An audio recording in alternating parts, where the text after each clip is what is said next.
from Carlos Garcia Sports Complex in Texas City, Coug Sports Net presents to you Galveston County Monarchs football. Brandon Williams along with Mike Lockwood, and it is the home opener of the 2014 regular season for the Monarchs as they take on the Texans of Victoria. Rematch of last year's championship game where the Texans won that one fairly handily, and it's an opportunity for the Monarchs to get a bit of revenge.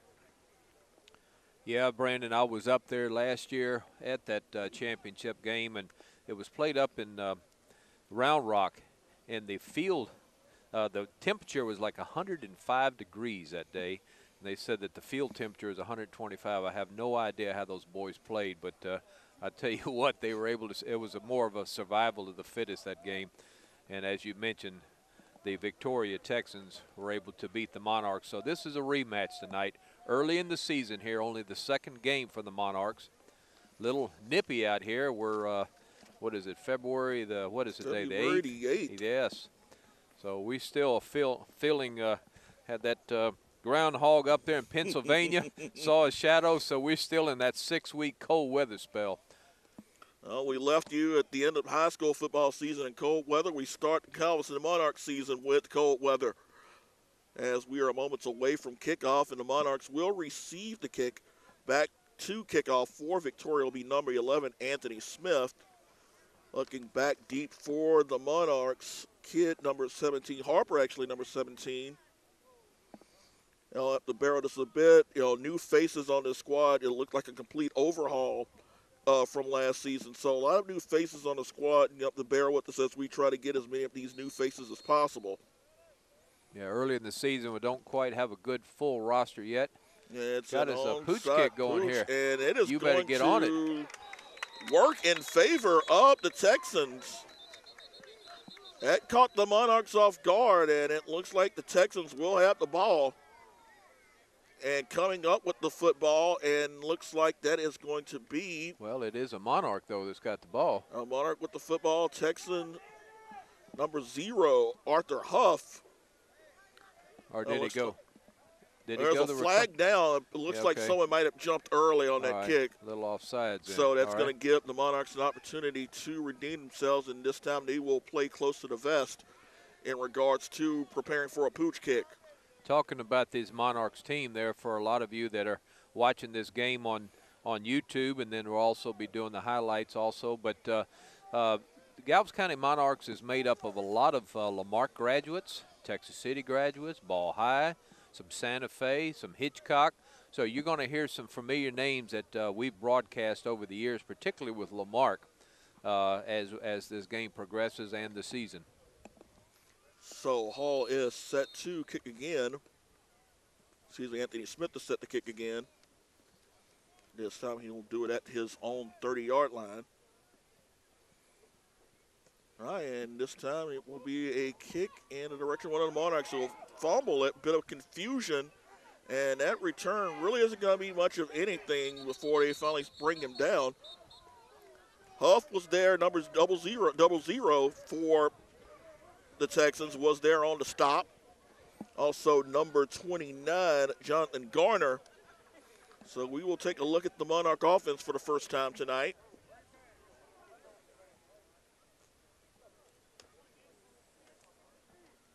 Again, a lot of new faces on their roster. I know that I heard mention in pregame talk you had Terrell Owens or Dietrich Bunton possibly were going to be the quarterbacks. Not quite sure who we got back there right now. Looks like it's going to be. Looks like it could be Owens at quarterback. We've got Dietrich Bunton lined up outside at wide receiver. Will be a 1st and 10 for the Monarchs at their own 26-yard line. It does appear to be Owens, has Wells in the backfield with him. Deep man front and hand up is going to be to Wells. Will get the ball past the 30-yard line. Nice gain of 4 on that play. Tackle made by number 70, Darren Edwards. Also number 71, Lorenzo Hernandez. See if we can get, is that Bunton number 32? Is that who's that going is, off? Yep, it will be Bunton going off Maybe the field. We can try to get some of these numbers here. so we can start recognizing the players. So again, make it a 2nd down and 7. And it is Wells in the backfield. Owens under center. And again, it was Wells, and this time the Texans were there to blow that play up immediately. Tackle made by number 4, Wesley Belcher. Victoria, filled with players from the area. Victoria Stronum. You've got a lot of Bay City players. One player that old Lamarck fans will remember, Cordero Williams from Bay City. You remember him from 2004 and 2005 when the Cougars faced Bay City in the playoffs. Yeah, and that 04 game, as you mentioned, down there in the Hopper Field, a young man by the name of Corey Mangum blocked an extra point, and Lamarck won that ball game by 1 point that year. So 3rd down, and Owens struggles, avoids pressure, stops, looks for a receiver. This time he'll take off, has room, and he's got a 1st down. So Terrell Owens couldn't find a receiver, but he decided to take matters in his own hands. Yeah, I don't think that play was quite designed to go that way. Flipped into his hand like that, but it looked like he was ready to throw it, though, as soon as he got it. But he does get the 1st down, so the Monarchs will have a 1st and 10 at the 32-yard line. Button is back into the contest. Talk a little bit more about Dietrich as the game goes on, as it's a 1st and 10 for the Monarchs. Wells in the backfield with Owens. Shotgun set. Hand off to Wells, and Wells will get to around the 45, maybe the 46-yard line. Again, number 70, and that's Darren Edwards. 71, Hernandez there on the stop. Like the Texans had a blitz coming in from this near side here, but fortunately the ball was handed off, and the runner went right past the oncoming blitzer. Wells goes out, and it'll be Cornelius Preston, number 27, coming into the contest. Texans got some pretty good size across that front line. Well, they have got significant size on that line, and that's going to be a challenge for this Monarchs line. 4 wide set. Handoff is going to be to Preston, and Preston's going to cut back, gets past midfield. Good run. Nice run for Preston, and he'll get it down to the 49-yard line. About an 8-yard gain, it looked like. No, he is short of a 1st down, short by about 2 yards. So make it 3rd down and 2. 11:36 to go, 1st quarter opening drive as the Monarchs taking on the Texans of Victoria.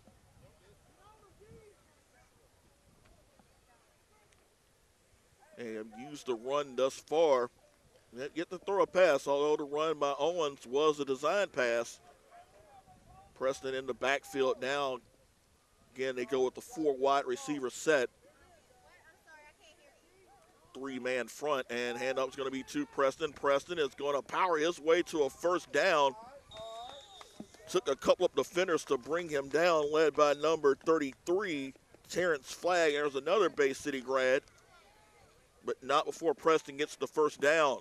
Preston is a Lamarck grad, I believe. Yes, is that he correct? is. Yes, sir. See if we can get some of those numbers on that offensive line there. Do you have a number 76 and a 79 there, Brandon? I do believe we do. 79 is Music, and 76 is Moore. Okay.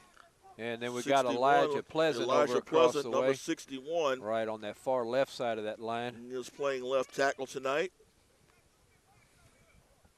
Owens has Wells in the backfield with him again. 1st and 10, ball at the 46-yard line of Victoria, and it is going to be Owens calling his own numbers. Cats back, 1st down a little bit more, breaks another tackle, 35, still going down to around the 31-yard line, and a gain of 15 yards by Terrell Owens on the quarterback draw. And you still got 2 of the Texans on the ground after that hit. He put that head down, and he bowled his way forward, didn't he? Oh, he did. Yep. Nice play and good blocking up front.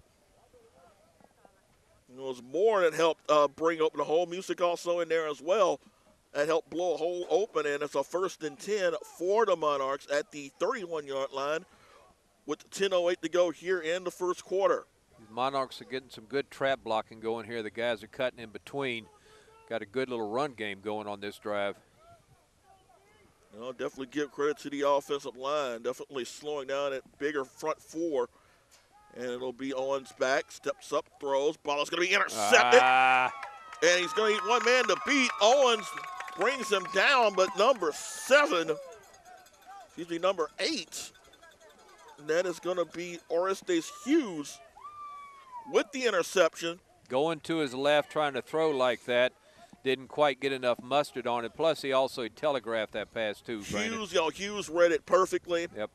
Was able to jump right in front of it, and if it wasn't for the tackle by Owens, that would have been a pick six. Stalled a promising drive there.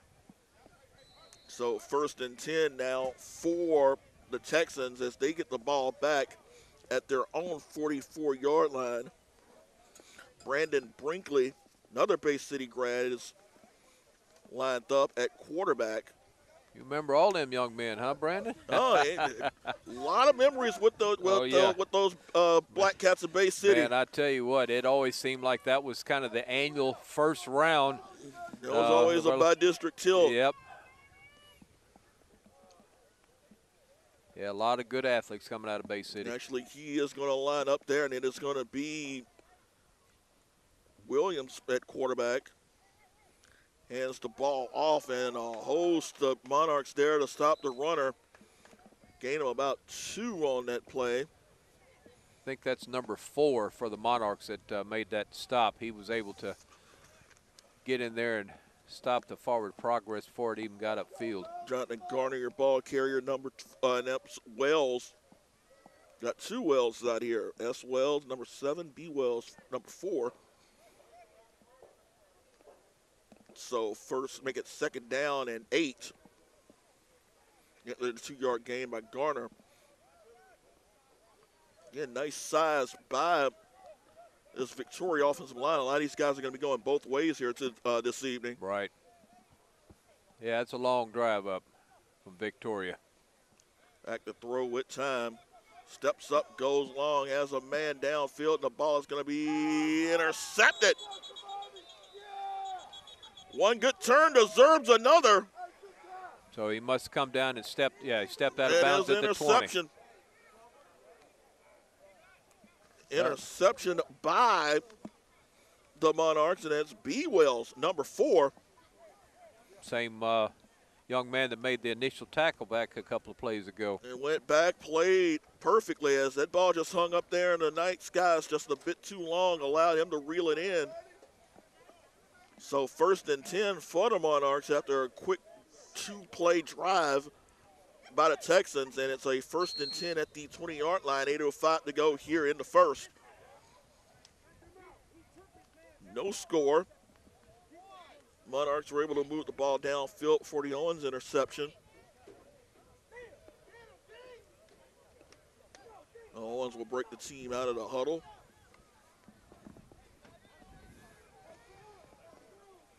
Play clock running down. Don't really see the play clock, but you have to think he really doesn't have much time before he gets the ball off.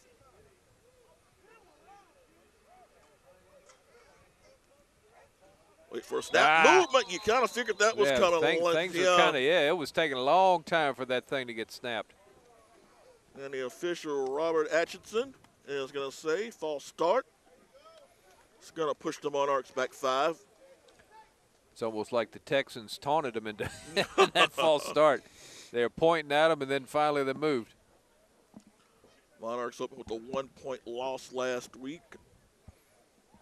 Looking to try to rebound to get their record to 1-1 and also gain a measured revenge from last year's championship loss. 1st and 15, handoff is going to be to Wells, and that's not going to get much of anything as the Texans were there on the stop. First man on the scene, number 88 for the Monarchs, and that's Frank Kastner. And these guys are introducing themselves to each other already. Looks like this is going to shape up to be a pretty physical game. Oh, I'm sure. Yeah, even though it's, I'd say probably, high 30s, low 40s here tonight. They don't care about the temperature down there on that field. No, not at all. That probably helps, especially if you're one of the Texans' one of the Texans' linemen. if you're going both ways, you know, the cooler conditions will probably make it a little more conducive. Right, exactly. And we've got to stop you playing. It's going to be a timeout. We'll go ahead and take it with them. 7:17 to go, first quarter. Scoreless here between the Monarchs and the Texans. Coug Sports Net will be right back. 7:17 to go, first quarter. Still scoreless as the Monarchs face a 2nd and 16 situation.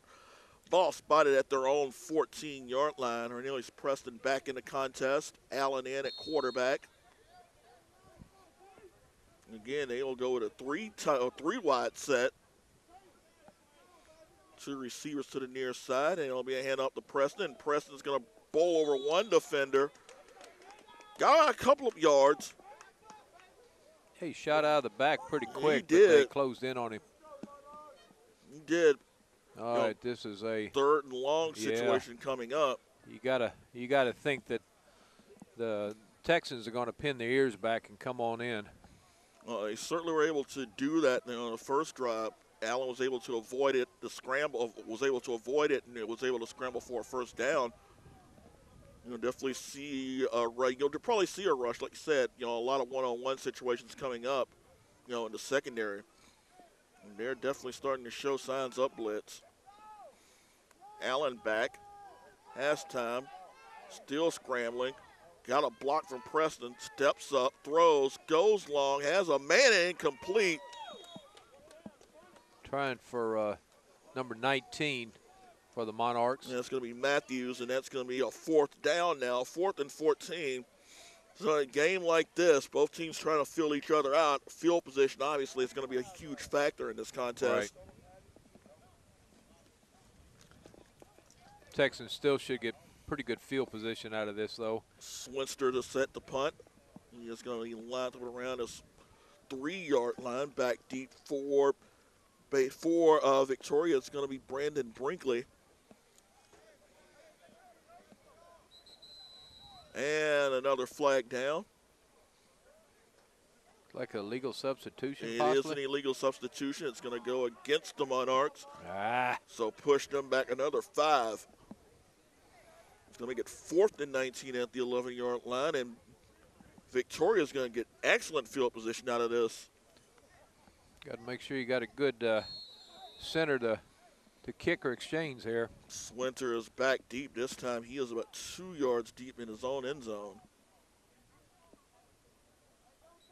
And another flag. False start. Pushed them back even further. And again, you definitely got an early season. Early season jitters there. Jitters, yeah, you're there's right. no question. You know, the cohesiveness of this team definitely isn't there yet here in week 2.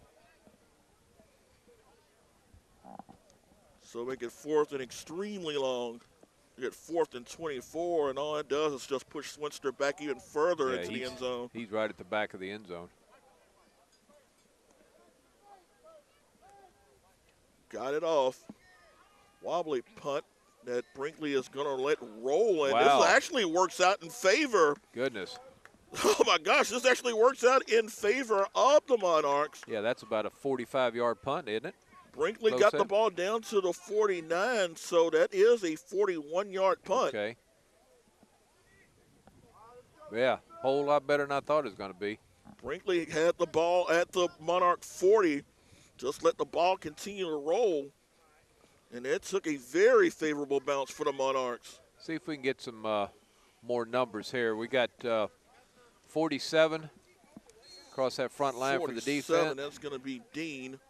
All right, number 33. 33. We'll see if we can get the identification of that player. Let's see. Our roster is not in numerical order, folks, so bear with us there. Don't have a 33 yet. We got a 45. We do have a 45, and that is going to be Sorrell. Oh, 1st and 10. Handoff is going to be to Garner, and Garner's going to be smashed immediately. Good play by the Monarchs. Number 33, who we got there for? 33, that is going to be. Is that Bledsoe? That does look like it is Bledsoe, yes. He had him a good season last year. That's going to be Bledsoe. Garner stopped for a gain of 1 officially, so make it 2nd and 10 at midfield with 5:26 to go here in the first quarter. We'll get it here in just a bit. You got number 8 on the far side over there for the Monarchs. Shotgun set. Back to throw is Williams, facing pressure, avoids one man, gets a block, and he will get just to the line of scrimmage. Good pressure there by the Monarchs. Hey, very elusive little quarterback there. Cordero Williams still showing the elusiveness after all those years. I knew I was just setting it up. I knew he's. Yeah, we've said that a few times many years ago. God, it just seemed like yesterday, though. But, man, it's been, what, 9 years? 9 years. We are going to be starting come August, starting a new district, starting the 11th season together with you guys on Coug Sports Net. Yes, sir. Love every year of it. Every game, every moment. We travel the far corners of this state. No, we have. Back to throw is Williams. Avoids one man. And is not going to get past. Actually lost the football, and it is going to be recovered by the Texans, but Williams was not able to find a receiver. Good pressure there by the Monarchs. Yeah, the Monarchs actually swatted that ball out of his hand. Wells was in there. Well, it's about a Paul's also in there. Sorrell, number 46, also in there as well. About an 11-yard loss, it looks like, Brandon. That is an 11-yard loss, so that's going to put them 4th and long, make it 4th and 20 with 4:03 to go here in the first quarter. Boy, for the Monarchs to be punting out of their end zone, the defense has been able to, amazing. Well, and a good kick helped set this up, and then the defense has even done their part even better. Even better indeed. If you could only imagine, what could have happened.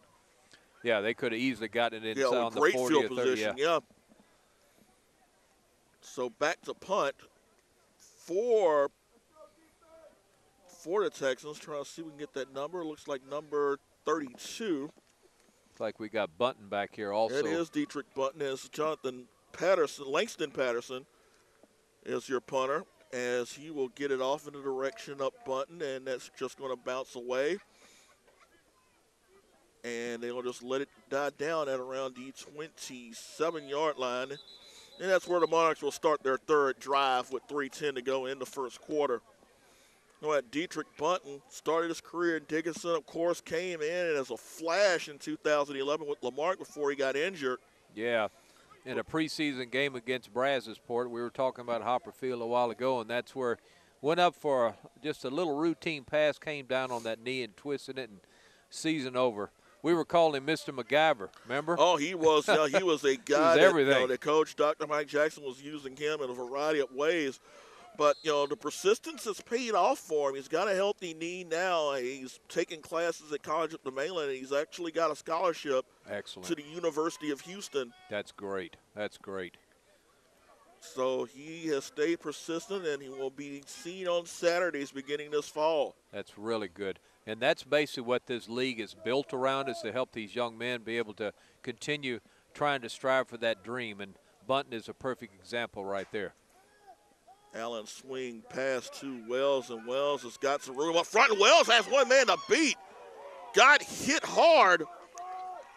Got hit real hard by one of the Texans players. Don't have his jersey number 7. But nonetheless, Wells, a great play. He's got some wheels, doesn't he? He does. Once he turned upfield, he was down there in the flash. Gain of 23. Best offensive play up the night for the Monarchs. That's going to set up a 1st and 10.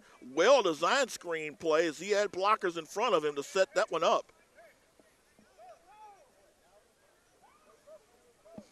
1st and 10. Allen in the backfield. Steps up, throws, has a man wide open, incomplete. Oh. And he got tattooed. Number 19. Number 19, that's T.J. Scranton from Hitchcock. Went up, and he got hammered. Scranton had a good year last year. Yeah, that ball was just a little bit too much on it. He elevated pretty good, but just too much for him. So make it 2nd down and 10 now with 2:30 to go here in the first quarter. Looks like offensive coordinator Mike Jackson, not the Mike Jackson for Lamarck as a head coach AD, but Mike Jackson, who was actually on the state championship team for Texas City Stingrays many years ago. He's the offensive coordinator. Looks like he's starting to open it up a little bit now for the Monarchs. So 2nd and 10 now. High snap. Hand up is going to be to Farrell, and Farrell is going to get about a yard, maybe 2. Farrell will get the ball to around the 49-yard line. So we've got a man down for Victoria, and that's going to be Terrence Flagg, number 33. We'll take the break with them. Kook Sports Net will be right back. Flagg able to walk off the field under his own power, as it's going to be now a 3rd down and 9. We go to 4 wide receiver set now. As we've got Bunton that is lined up to the near side of us, along with Wells. Allen back, has time, steps up, throws, has a man downfield. That ball is going to be incomplete, just in and out of the hands of the intended receiver. Little short, but it was catchable, it looked like. Quite catchable. That was Harper. Yep, 17. Had the opportunity as Allen was able to fire that one off, to say the least. He did. Yeah, he's got a pretty good arm on him. It impressed me.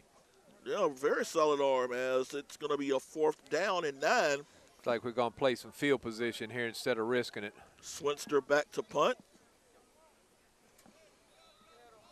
1 minute, 40 seconds to go here in the first quarter. Still scoreless. And now the officials are taking the timeout. The referee for tonight is Robert Atchison.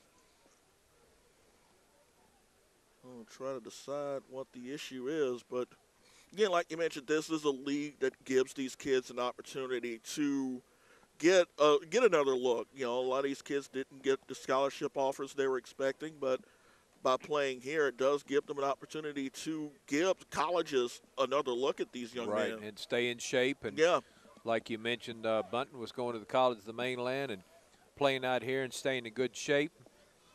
And that it worked out well for him. You look around this league throughout the area, there are a host of kids that were able to get the same result as Bunton. You know, being able to get out, you know, have college scouts take one more look at them and, you know, get an opportunity to play. And they are playing under NFL rules. Exactly. There is a 15-minute quarter, so it definitely gives these kids an opportunity to adjust to those extra 3 minutes. Looks like we're going to be changing in football. You know, last year, I think the young man's name was Bernard. He was a graduate of Texas City, was the primary quarterback for the Monarchs last year. And like 2 weeks before they went to the title game, he was offered a scholarship, and I think it was to go up there to Tech. And he wanted to play in that title game so bad, but when you get that opportunity to go with the scholarship, you got to take it. And so the league worked out well for him last year. So I'm hoping that we're able to, you know, see some of these other young men be able to attain the same dream. No, there's no doubt. And at the same time, you got a lot of these guys that their college eligibility or opportunity to play college might have passed, but at the same time, the passion to play is still there. Oh, yeah. Oh, yeah. And when you get down on the field, you can tell it doesn't matter. No doubt. Yeah. Age is not a factor. Mm-hmm. Some of the hits we've already seen tonight. There's no question. Yep. There's still a love of the game, and as long as their bodies are allowing them to do it and they stay in shape, he definitely will be a part of it. I was wondering how far he's going to go back to take that punt. He kept going. So what the heck? So Brinkley is lined up back around his 10-yard line.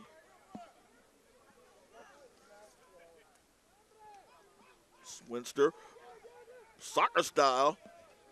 Gets it all, gets a bit of a bounce, and it's going to be Brinkley. Has a bit of a wall set up, 44-yard line. So a good return by Terrence Brinkley. Followed his blockers. He did, gain of 31 on that punt return. And they get good field position. The Texans will start the drive at their 44-yard line with 1:25 to go here in the opening quarter of play. Entirely different game than what I witnessed in the title game last year. The Texans pretty well manhandled the Monarchs. On the scoreboard, I don't know about manhandle them down on the field, but they pretty much were on the upper side of the scoreboard in that game. But tonight, this is a pretty evenly matched ball game, Brandon. Oh, there's no question about it. The big question with the Monarchs was, how these new faces were going to gel. And thus far in the first quarter, we're starting to see this unit come together. Williams back in the pocket, has time, has lots of time, but now he's running out of pressure and he's going to get sacked. Flag down, but give credit to Blaine, number 58 there with the sack. This is either going to be a holding or possibly a face mask. I'm not sure what that flag came in from way back there. It did. Williams thought that he had time that he actually did not. Yeah, collapsed on it quickly. No, there's no question. There's a personal foul, and it is going to go against the Texans. So, ouch. Insult to injury on that play. There's no question on that one. So do they? I think is that a spot foul? Yeah, I think it's going to be a spot foul. So that was a dead ball foul then. So Tech them back an extra 15 on top of the sack. So you had to get a first down was up here at the 45 on the Monarch side. Now the ball back at the what is that, 20-something? Back to the 24-yard line, 23-yard line now. So what is that, about 30 yards? That is it's going to be a first and 32. Second and 32 with 1:16 to go here in the first. Both teams got early season inconsistencies going on, I guess is the word I'm looking for. That would be a good way of looking at it. Anytime you have that, it just is a sign that the defense is going to have is going to be ahead of the offense. And normally it always happens earlier in the year. And now flag down before Williams was able to get the snap off. Looks like there's movement on the line, so tack on another 5 yards. So make it second down and 37. Not often you're going to see that scenario, but nonetheless, that's what's facing the Victoria Texans here with a minute 8 to go here in the first quarter. Ball spotted now at their own 18-yard line. They're a long way from home, literally on this field. Yep.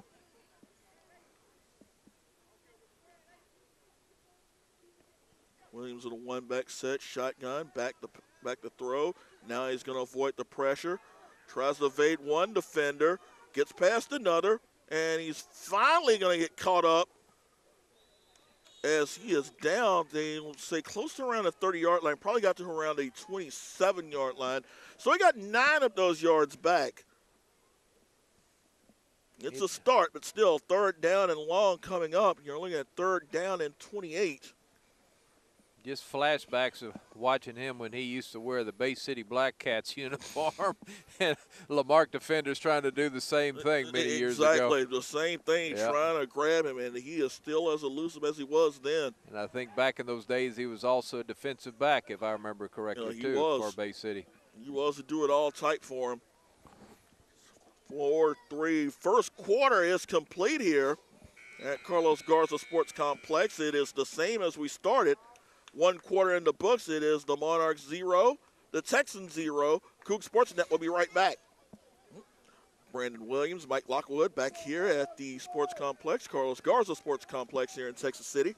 Scoreless between the Galveston County Monarchs and the Victoria Texans as we start the second quarter. As the Texans facing a long situation. They're saying officially second down and 28. Williams voiced the pressure. Has time to step up, throws underneath. The ball is going to be caught. Still the running is going to be close to the original lineup scrimmage. Boy.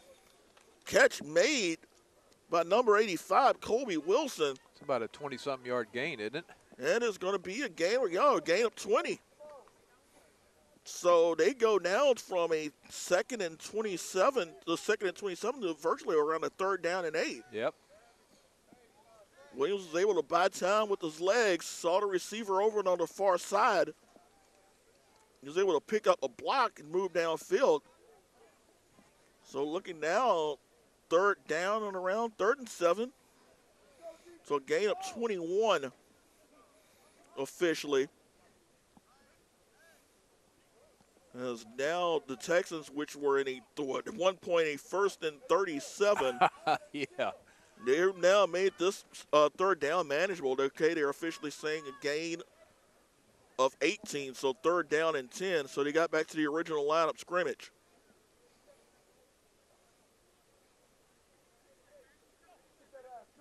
Williams back, facing pressure, avoids the rush. Williams still scrambling. Still scrambling. Shades of Fran Tarkinen, why don't you? Yeah. Still going. Zipped, and the ball is intercepted. There we go. Out of bounds. All the scrambling, and Number it leads to an 17. interception. Is that Terrell? That is. No, actually, that's Terrell Harper, number 17, yeah, with the pick. Right. Oh, yeah. He was playing spy. So Cordero Williams doing his best Johnny Manziel impersonation. Yeah. Unfortunately, Terrell Harper right there in front of him got the interception, and great field position now for the Monarchs. 1st and 10 at the Texans' 28-yard line here with 14:09 to go in the first half. So this is the first serious scoring opportunity for either team. Actually, the Monarchs were about this close when they. Yeah, that's right. They were, when they threw the interception. That's right. So hopefully they can do something with it here with this turnover. 1st and 10. Allen in the shotgun. So he has Sorrell in the backfield with him.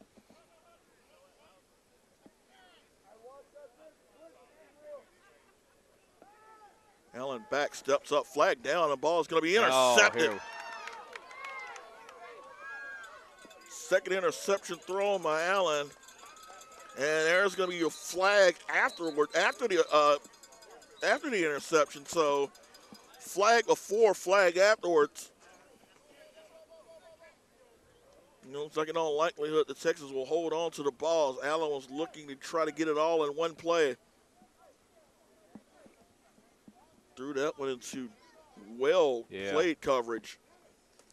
Might have been a block in the back on the return. Looks like that probably is the case. Yeah, after he made the interception, he was waiting for a blocker. I think possibly one of the Texans blocked one of the Monarchs in the back, but we'll find out. We'll wait and see what the call is going to be. In all likelihood, the Monarchs will turn the ball over for the second time this evening. Ball's actually brought up almost to the exact same spot that they had it when they snapped that ball. Block in the back. Before that led to the interception. Oh, and the block in the back after the interception. Okay. So 1st down for the Texans. Okay, so the chop block that he was calling was during the play before the interception. That came, right. That was the first flag that we saw. And the block in the back was after the interception. Correct. So then they actually give the penalty. They penalize the Texans then? The Texans will probably lose yardage after the interception. Okay. They will lose yardage, so it's just really a question right now as to where they spot the football.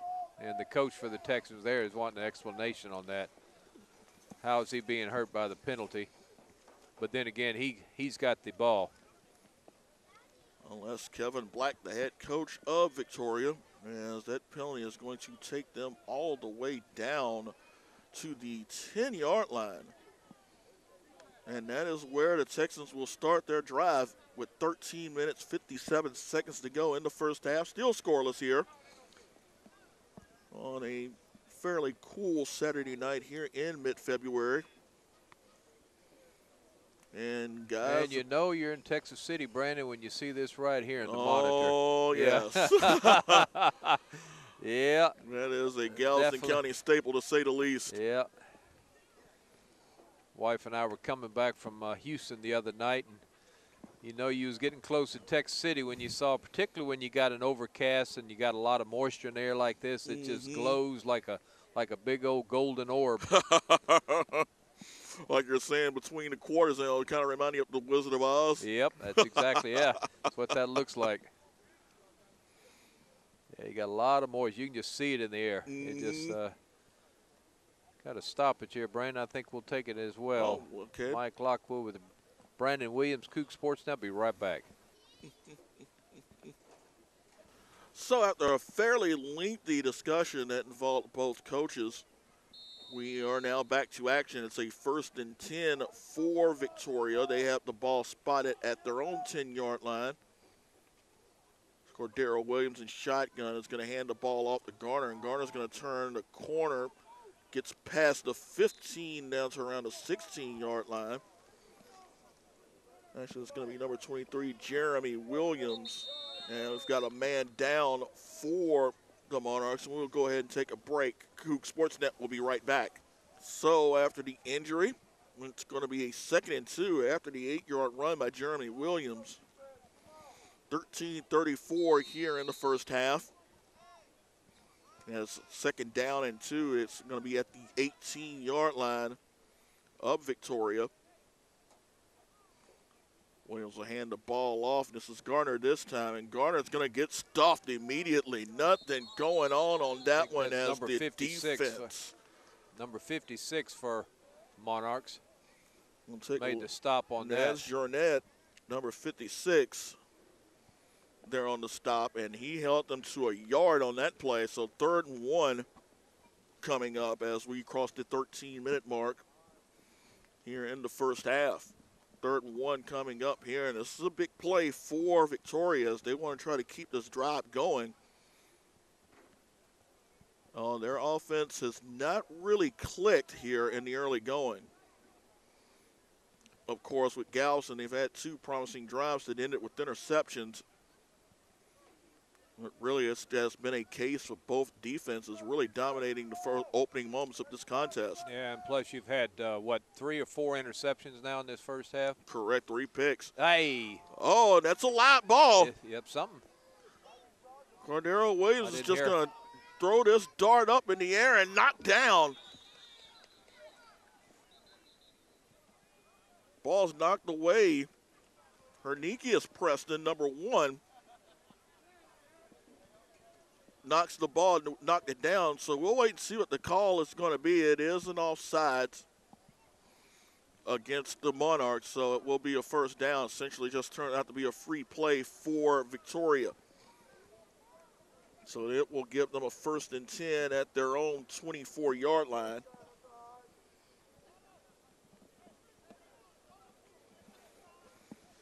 First and 10 with 12:13 to go in the first half. That play kind of was reminiscent of the opening play of the Super Bowl. Oh, goodness. Boy, poor Peyton Manning. I tell you, it just wasn't his game, was oh it? My or gosh, his day, rather. Not at all. Boy, that Seattle Seahawk defense was just relentless for a full 60 minutes. That was an excellent defensive effort there by the Seahawks. 1st down, Williams back. Avoids pressure for now, steps up, throws, has a man open. Caught 1st down, and it looks like Wilson. And again, a late flag coming down. It looks like that's going to be 15 more yards tacked on to the play. That looks like a roughing the passer coming down, and it is. Roughing the passer is the call as Wilson made the catch and got the 1st down. So you got a game that's got a lot of ebbs and tides here. You had the Texans back in that first quarter were, 1st and 39 or something like that. 1st and 37 at one point. Something like that, and then able to come back, and then you had an interception, and then the Monarchs throw another interception. And then here the Texans were way back in there, deep in their territory. You got a good 1st down, and then you have a penalty again. So gain of 11 on that reception. You tack on the 15-yard penalty.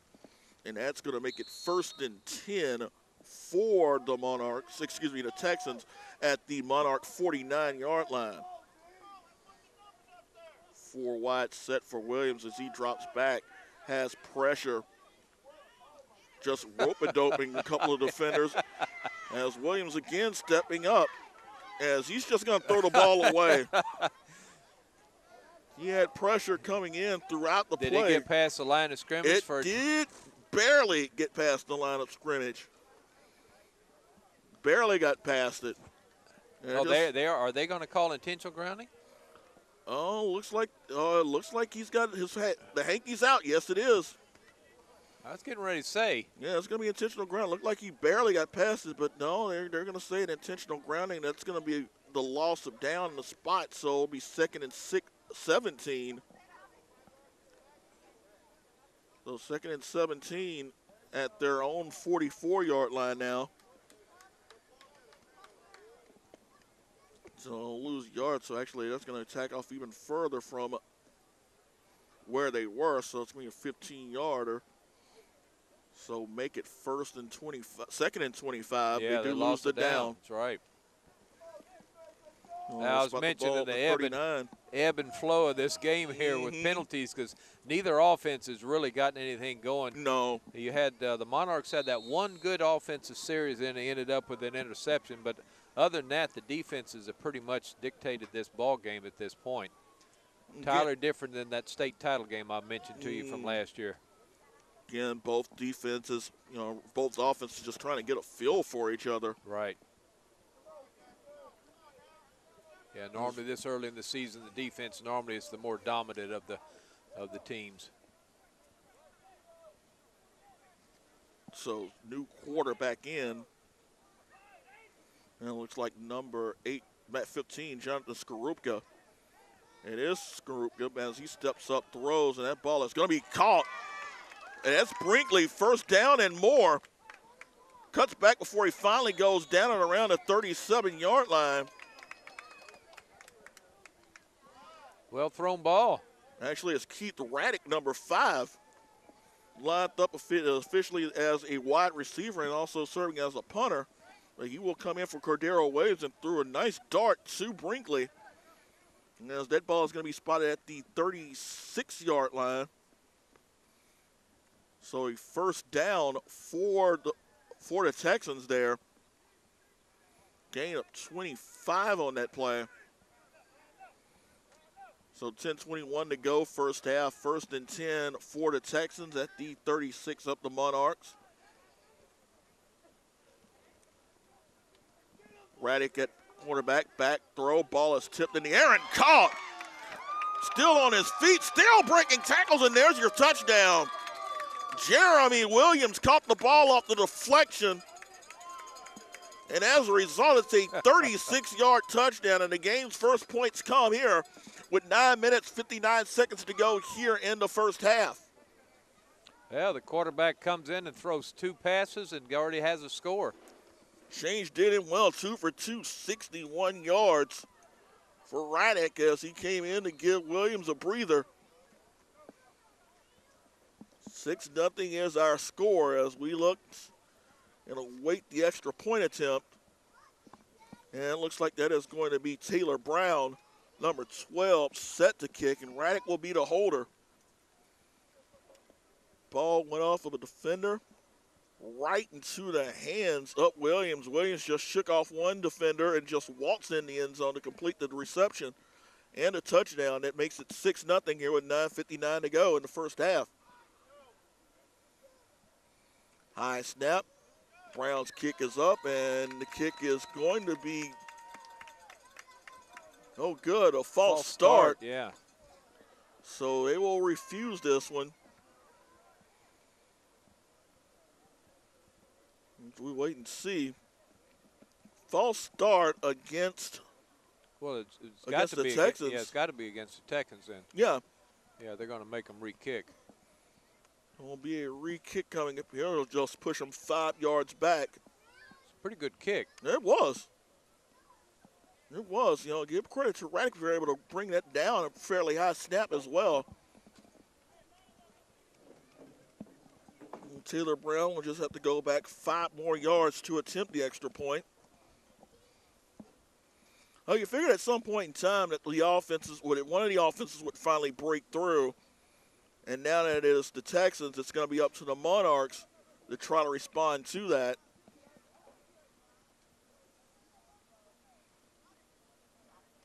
Snap is up and kick is up, and that kick is going to be good.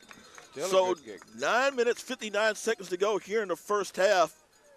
It's Raddick, a 37-yard touchdown pass to Jeremy Williams for your game's first points. It is Victoria 7, Galveston County 0. Coug Sports Net will be right back. Brown is set to kick off for the Texans. Ball spotted at the 35-yard line. Scranton is back deep along with Wells, as the Monarchs will try to get a response after the first score of the night. Williams' 37-yard reception that made it 7-0. And Brown is going to pooch this one high in the direction of one of the upbacks, and it's going to be down inside Number 31, 33. That's 33. inside inside Texans territory. You can see number 33. Yeah, he took it on a dead run, didn't even hesitate going did. upfield. He did. Don't have a 33 on the roster. Don't see his number there, but nonetheless, a good return. And it puts the Monarchs in good field positioning, 1st and 10 at the 48-yard line of the Texans with 9:51 to go here in the first half. Good chance for Allen and the offense to try to snap back and try to counter. See Scranton is lined up to the near side. And illegal flag down on substitution. illegal. Second time tonight they've been hit with an illegal substitution. Had too many men in the huddle. So right before you can even snap the ball, you're putting yourself right back in a hole. Who we got right here, number 61?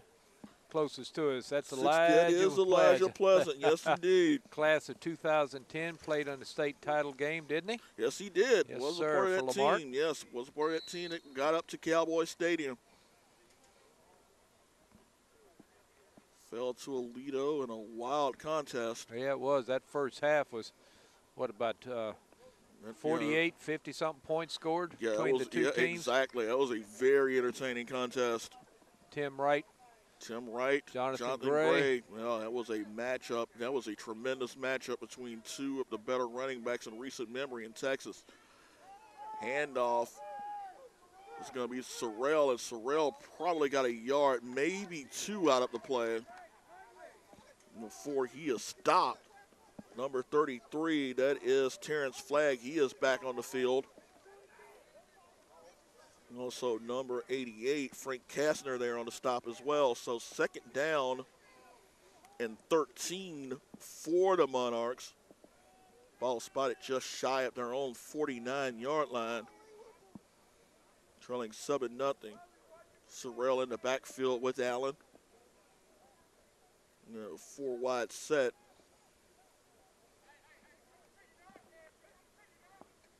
Texans show blitz. Allen back, scrambles, has room across the middle of the field. First down and more. Allen still down to around the 33-yard line. He is quick. Saw the seam, took full advantage of it on a first down and then some for the Monarchs. Yeah, I thought he was going to drop back and set up and throw the ball, but once he saw that opening, you're right, Brandon, he had for daylight in a hurry.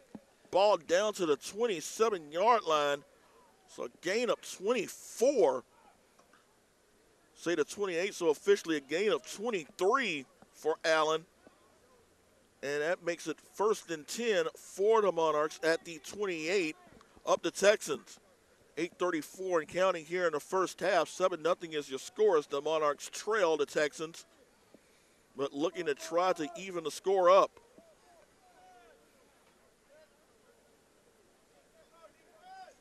Allen under center, hands it off to Preston. Preston tripped up, had room to run, but give credit to number 88, Frank Kastner, there on the stop. Yeah, he had plenty of daylight ahead of him there, but it was a good, like you say, good defensive stop. So a gain of 1 officially. Second down and 9 at the 27-yard line. 7:57 to go here in the first half. Still 7-0 Victoria over the Monarchs of Galveston County.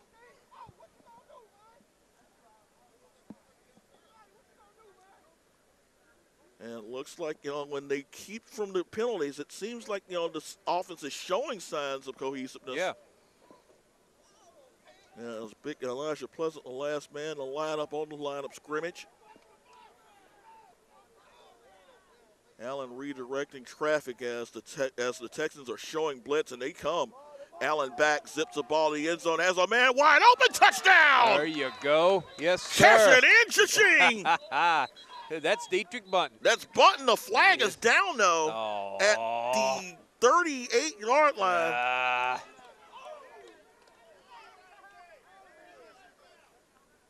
Hold and and that's going to take that one away. Beautifully thrown ball. Everything except the hole made that play perfect, as Bunton got great separation from the defender.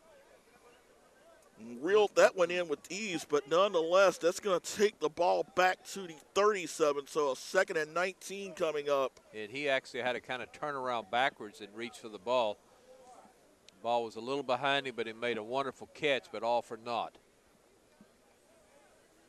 That's an excellent catch by Bunton, as now we've got a timeout. Second one, actually the first of the night for the Texans. We'll take it with them. 7:16 to go, first half. It is Victoria 7, Galveston County nothing. Coug Sportsnet will be right back. So after the timeout, still 2nd and 19 at the 37 of Victoria, as the Monarchs will go in a 5 wide receiver set. Allen's the sole man in the backfield. Texans again showing blitz. 6 men up as Allen back. Has pressure, avoids one defender, avoids another, gets near the original line of scrimmage, but nonetheless, a gain of around 7 will make that third down a little more manageable for the Monarchs. So it'll be around 3rd down and 12 with 6:59 to go. He does have some good wheels. He does. He does. Once he makes the decision to run, you can see that acceleration just really kick in. 3rd down and 11 coming up. See Scranton coming over to the near side. 4 wide receiver set. It's a trips formation to the far side, with Scranton lined up in a slot. Allen rolls out in that direction, steps up, pump fakes, throws, ball's going to be caught, and it's going to be close and does have a first down.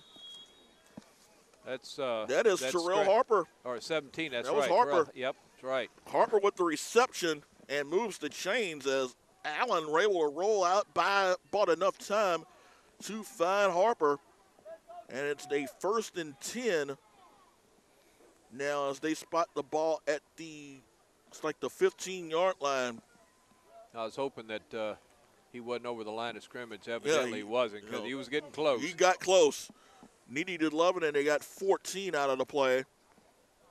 1st and 10 with 5:52 remaining in the first half. Sorrell is back in the contest for the Monarchs in the backfield. Allen back, steps up, throws, has a man caught. Wells breaks one defender, gets to inside the 5, touchdown! There you go. No flags on this one. Not this one. You can cash that one in officially. Allen to Wells with the touchdown from 15 yards out, and we're an extra point away from having this one tied. Good little drive put together there. Great way to respond after the initial score from Victoria. Allen did it with his arms and his legs, actually. Oh, he did. He did. It was his scramble that really set things up. And see, it's going to be Swinster that will kick the extra point. Allen will be the holder, and it looks like he's going to need another man to come in there to give them 11.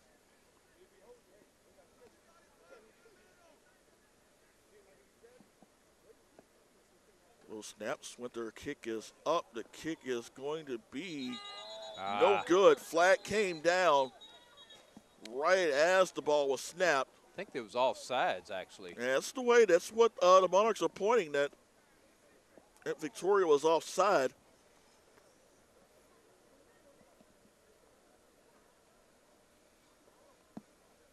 Wait and see what the call is officially. Well, it is offside. We'll see as to whether or not that changes the mindset of the Monarchs. Yep, they didn't say offsides. So Swinster will get another chance to attempt the extra point.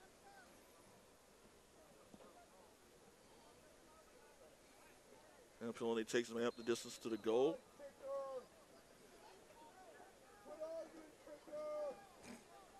A bit of confusion there. Yeah. And there's and it's going to be a timeout now. And rare you see a timeout on an extra point. The kicker is saying something is not quite right. Yeah, and we'll go ahead and take the timeout with them. 5:29 to go first half. It is Victoria 7, Galveston County 6. Coug Sports Net will be right back. So after the timeout, looks like Swinter has got what he wanted. Yeah, he kept saying the ball is not in the right. Oh, no. Oh, it looked like that was more designed than anything. And it looks like it's going to work and does. It caught the Texans by surprise and us as well. It caught everyone by surprise, but Allen gets in. And with the conversion, it is now an 8-7 lead. Don't know if that was all a setup or what. It all could have been all the theatrics. Oh, my gosh. If it was, I tell you what, they did pretty good. They did a real good job of that one. We'll take a break. 5:29 to go. New score. It is Galveston County 8.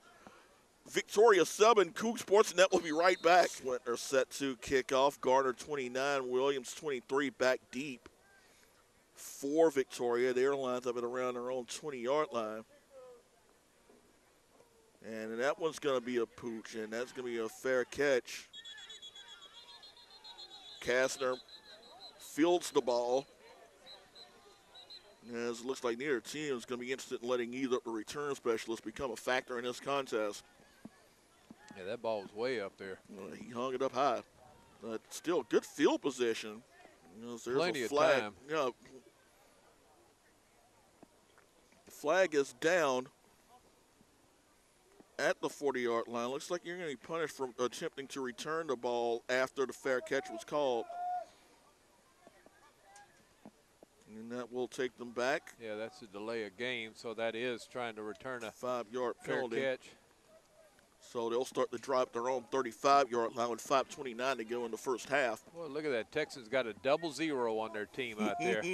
Hadn't seen that number in a long time. And then and a 0. A 0 and a 00. Let's see, it's the Arthur Huff is the 00. And Brandon Brinkley is just 0 with just 1 0. Odd and double odd. Let's see who the quarterback is going to be. See if they will keep Williams in there. No, actually, it's going to be Raddick. It'll be Raddick under center, as he's the guy who threw the touchdown pass to Jeremy Williams. And he got him down the field in a hurry, too. He did. 1st and 10 at the 35. And hope they are trying to see if they can duplicate the feat. And for one of the few times tonight, we're seeing one of the quarterbacks line up under center. Ooh, that was 2-minute motion, wasn't it? It was. And Garner cuts it back in, turns the corner, first down, more, 40, 35, 30, 25, 20, 15, 10, 5, touchdown. Flag is down at around the 45-yard line, and that is going to come back. So both teams had huge offensive plays taken back. And it looks like that's going to be a hold. Boy, he got down that sideline. He got down in a hurry. So it looks like that's definitely coming back, and it is going to be a hold against Victoria that takes away what would have been a 65-yard touchdown run. And that is number 7. That's Brandon Williams, no relation. Well, I remember Brandon Williams from Beaumont. Who did we play that year? That was Beaumont Central, 2006 playoffs. Back in 2006, it was the Brandon big Williams quarterback. Yeah. Yep. Ended up going to Texas A&M for a spell. But not off of what he did against Lamarck that afternoon, because that Cougar defense shut him down. Yeah, they did. That was on their way to the 5th state championship of Lamarck. Right. So it's a spot foul. so it will be actually no gain. So it'll be 1st and 10. Not often you see that one. No. Boy, took back a 60-something yard run. Again, Raddick under center. Well, looking at the same formation that they will try that they had on the last play. Actually, Raddick rolls out, has pressure, has room to run, and he's going to be stopped around the 37-yard line. As Raddick just basically slid down for dear life on that one. Gain 2 on the play. So make it 2nd down and 8 with 4 minutes, 31 seconds to go here in the first half. 8-7 is your score as the Monarchs on a 2-point conversion responding to the touchdown after Victoria scored earlier on in the second quarter.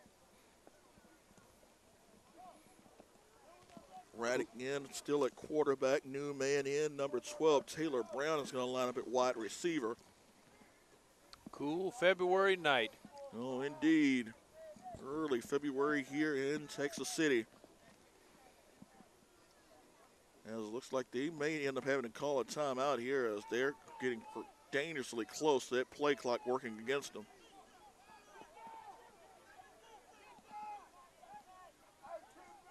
Then they will call a timeout. Yeah, I was getting ready to say, yeah, that timeout is their second. 3 minutes, 42 seconds to go in the first half. It is Galveston County 8, Victoria 7. Coug Sports Net will be right back. 2nd down and 8 coming up for Victoria. 3 minutes, 42 seconds to go in the first half. They do have 1 timeout remaining.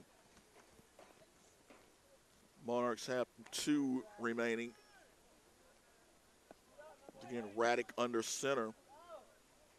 A full house backfield as the Monarchs show blitz. Something happened there. Someone jumped. You know, lots of finger pointing, and the only question is which one is going to be blamed for it. And looking at the body language of the Monarchs, it looks like it's going to be them. Yeah, so 5 free yards for Victoria. So a 2nd and 8 becomes 2nd and 3. They spot the ball at the 42-yard line. Clock continues to run now, 3:39 remaining in the first half.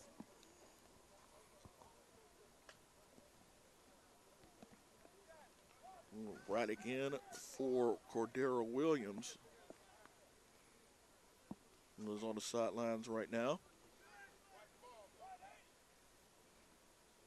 Again, Monarchs showing run blitz. They sure are taking their time. They are taking sweet time on this one. Slow developing play. Now it's a handoff. And it's going to be to Williams. Ooh, that's some good tackling going on. Huge pad popping from the far side. Things you can still hear them. And they got next to nothing. That play was slow to develop, and the Monarchs were able to read that one perfectly.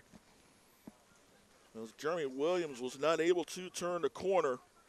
Make a good stop right here. The Monarchs get the ball back with a little bit of time, possibly do something with it if they stop them here. No, actually a loss of 1 on that play, so make it 3rd down and 4 with 2:38 to go. And you get a stop, you're right. The stopping, you still have 2 timeouts remaining and a 2-minute warning. Because, again, we are playing with NFL rules. Again, slow to come out of the huddle. Remember, they only have 1 timeout left. Yeah, it's just almost like they just want to kind of maybe just run this clock out of the way they're taking their time like this. 3rd down, 4 coming up, man in motion. And Raddick will run the wraparound draw, and that's going to fool no one. Nope. Boy, that's a loss of about 5 or so. That's a loss of about 4 on that play. Number 43, Les Davis, was the intended runner, but that play was smashed immediately by the front line. 2-minute warning there, timeout. We're going to take it with them. Brandon Williams with Mike Lockwood. We're Coug Sports Net doing Galveston County Monarchs football. We'll be right back. 2 minutes to go, first half. 4th and 7 coming up for Victoria. Ball spotted at their own 38-yard line. Dietrich Bunton is lined up at his own 34-yard line as Taylor Brown, number 12, is set to punt. Monarchs had 10 on the field earlier. Now they do have an 11th man on. Brown got a good snap, and that kick is up, and he hammers a boomer. Man. That Button will take, and around his own 25-yard line goes to 30. Flag is going to be down, and flags and bodies flying all over the place. Oh, man. You know, these are two teams that certainly have a certain dislike for each other because we have seen some physical play. We got 2 flags down. Is that correct? Oh, make it 3 flags. There's one at the 44. Oh, yeah. 2 back here. Victoria. Yeah, one is at the 39 up Galveston County and one at around the 24, 25-yard line of Galveston County. So, boy, what we got? We've got an ineligible man downfield. Replay 4th down. So block for in all the of back. that, yeah. So for all of that, we're going to replay this one. So I guess 2 of the flags were for 1 penalty. Because I only saw 2 calls. Ineligible man against Victoria, kind of about blocking the back. So Bunton will get a chance to repeat. Will get a chance to return the ball again. This time he is lined up around his own 30-yard line with 1:45 remaining. Boy, these guys got some. They're laying some some pads on. Oh, yeah. Yeah. It might be that the offenses may not be in complete sync, but best believe the defenses and special teams are. As both teams are relishing the fact of getting extra hits and making those hits feel even harder in this cold wind. Wind has actually kind of died down a bit. Yep.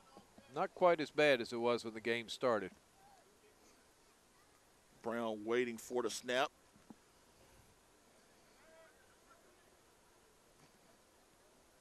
And it's a fake. And a fake that works. Inside the 40, inside the 30, inside the 25. Big Aaron Huntley rumbling his way toward a first down. A big old boy.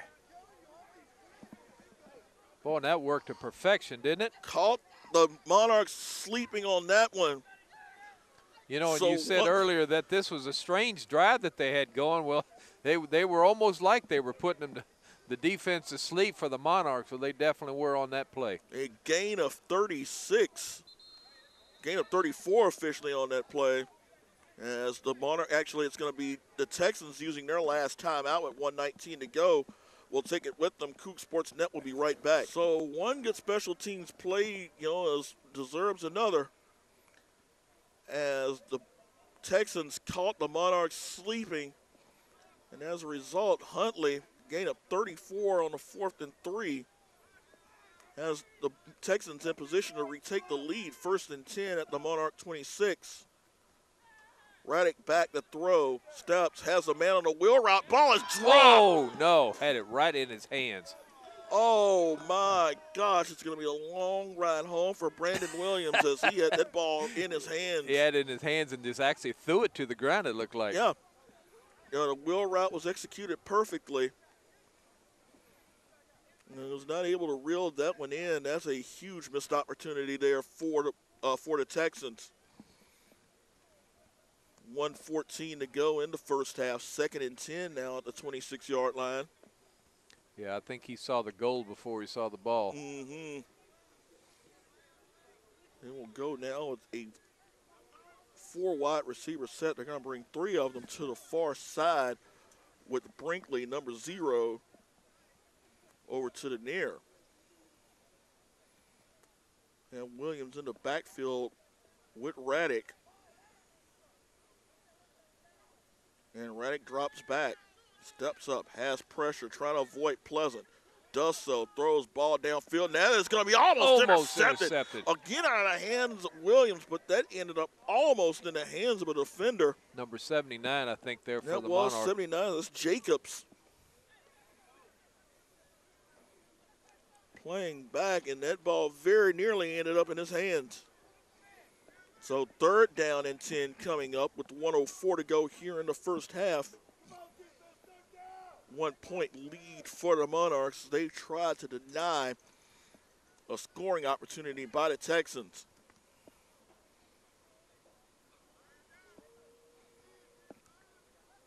Third down. Now keep in mind that Victoria does not have any timeouts remaining. Williams in the backfield with Raddick now, 3 wide receiver set, 3 to the far side, 3 to the near side, 1 to the far. As Raddick drops back, steps up, has a man incomplete. Looking in the direction of number 85, Kobe Wilson. Had a step on the defender, but Raddick had that ball thrown far away. So it's going to be a 4th down and 10 coming up. And I'm sure no field goal. Hall is in. Yeah, they do. Yep. There you go. I know that kid, we mentioned on Taylor that extra Brown, point yeah. that he had a good leg on him. Taylor Brown is in, so it would be a 43-yard attempt that they tried, and they are showing signs that they will do so.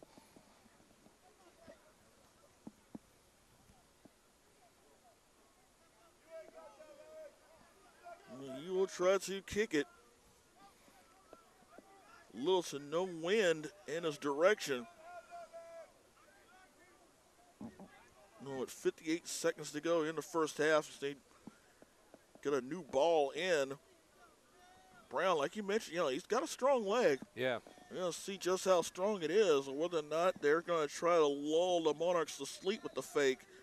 Raddick, the quarterback, is the holder, number 5. Let's keep an eye on how the Texans break out in the snap. Raddick awaiting the snap.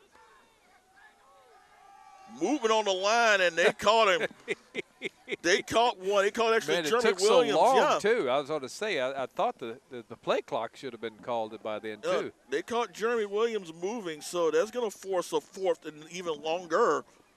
I'll make it now a 48-yard field goal attempt.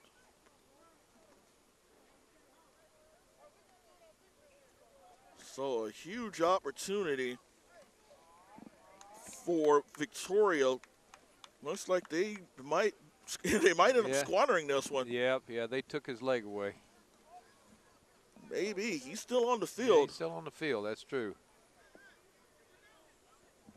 It'll be 4th and 15.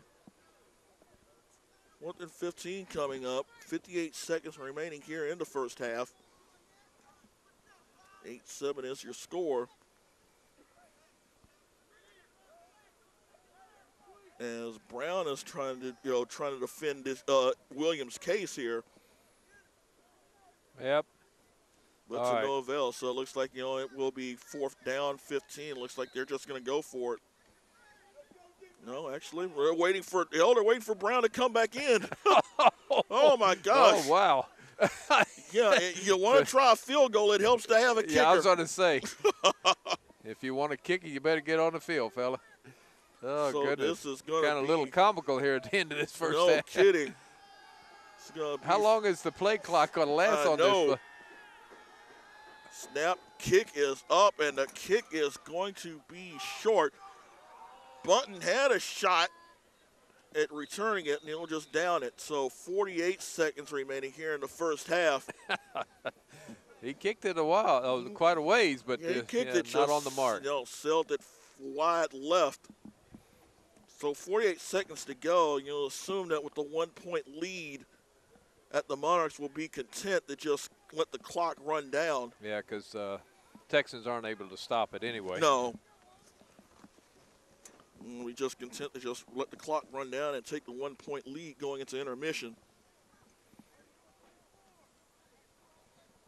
As Allen the office. It's been a while since they've been out. As they go into a 4-wide receiver set. He's got Sorrell in the backfield with him. Maybe it could be an opportunity to see if they can catch them off guard. Allen directing traffic. Waiting to snap. Gets it low snap. He's actually dropping back. Yeah, he is. Looking, trying to evade pressure.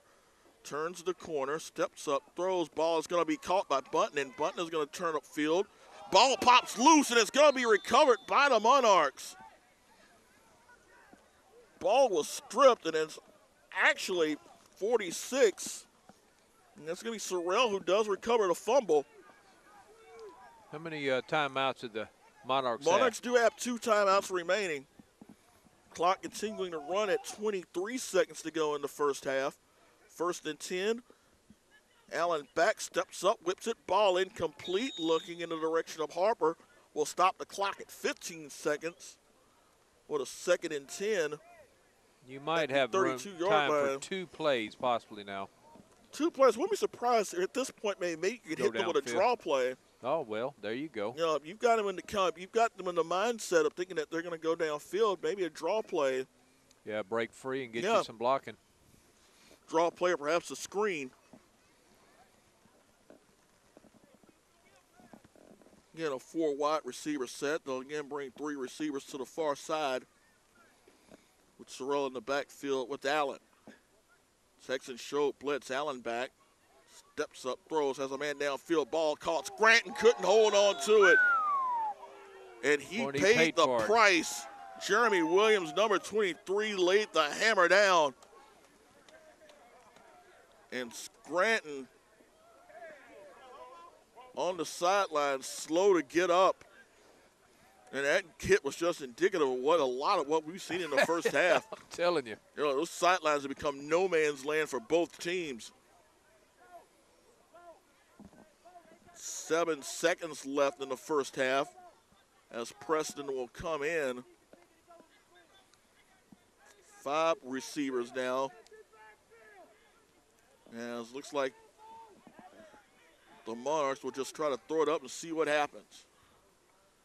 Allen scrambling, steps up, he'll just run, has the first down, and he will step out of bounds at the half ends, and that should be a late hit, and that's going to tack on 15 more. Well, and they can't play end on a defensive penalty. No, not at all, and flags flying all over the place, and you had a feeling that sooner or later this was going to get chippy. Yeah. Heated emotions from the title game from last season. An intense first half and a side hit on the sidelines. Right now, it's just a case of trying to make sure everybody makes nice here as we go into intermission, but we'll have one more play. We will have one more play because if that is a defensive penalty. That's definitely a defensive penalty. Allen was well out of bounds. Yeah, I think, it was a late hit. More flags coming down. Now, I wouldn't be surprised he saw an ejection here. He was clearly out of bounds as he was blasted.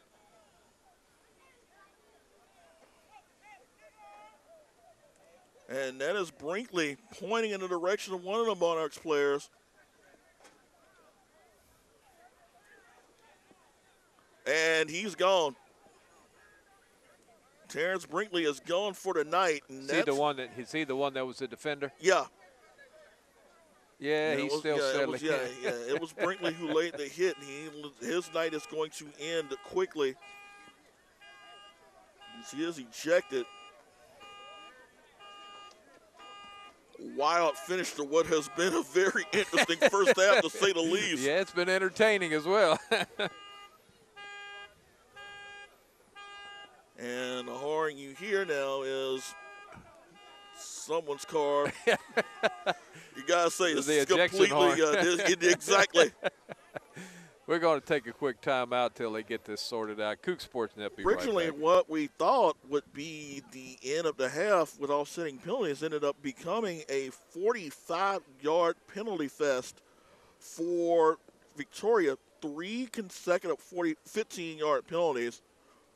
It put the ball down to around the 3-yard line. It's an untimed play, an opportunity for a field goal attempt.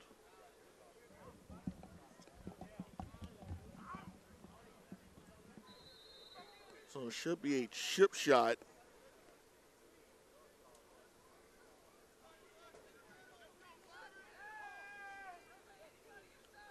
High snap. Allen got it off. The kick is going to be up. The kick is going to be good. And in this half will end a very wild first half, to say the least, with a very interesting score. It's 11-7. It's the Monarchs over Victoria, over the Victoria Texans in this rematch of last year's championship game. So I think, Mike, it's safe to say that we can go ahead and say that we are at halftime. So enjoy the halftime, and we'll sort everything out. We'll be back for the start of the third quarter. Coug Sports Net will be right back. Brandon Williams, Mike Lockwood here at the Carlos Garza Sports Complex here in Texas City. 11-7 is our score, as it's the Galveston County Monarchs leading the Victoria Texans in what can be best described as an entertaining first half, to say the least. Mike, we saw a little bit of everything in this one. You know, we saw some big plays, we saw penalties, we saw turnovers. We saw 45 yards of penalties resulting just off of one play that ended the first half. Right at the end there, to be able to allow the Monarchs, you're right, 45 yards and an ejection from the Victoria Texans. Put this score at a high-scoring baseball game, 11-7. And, you know, we also had a fake punt for, you know, the converted first down for the Texans. Yeah, we right. Also saw, you know, Allen with the 2-point conversion. They got lulled to sleep after the touchdown. Right. You know, Swinster kicking the field goal, 20-yard field goal at the end of the half. So it will be the Texans receiving the football to start the second half. 10 o'clock start here just for the second half. Yeah, game started at 8 o'clock. That was a long first half, but as you mentioned, there was a lot of penalties, and also there was a lot of, you know, stoppage of the clock because of, I guess you want to call the teams getting a little friendly with each other there, a little chippy, yeah. Exactly. Hopefully the halftime allowed these guys to calm some emotions down. Everyone will make nice. Yeah, you mentioned right before the end of the half, or right after we went off the air, you said, this is definitely not high school football on Friday night. I said, nope, it's not.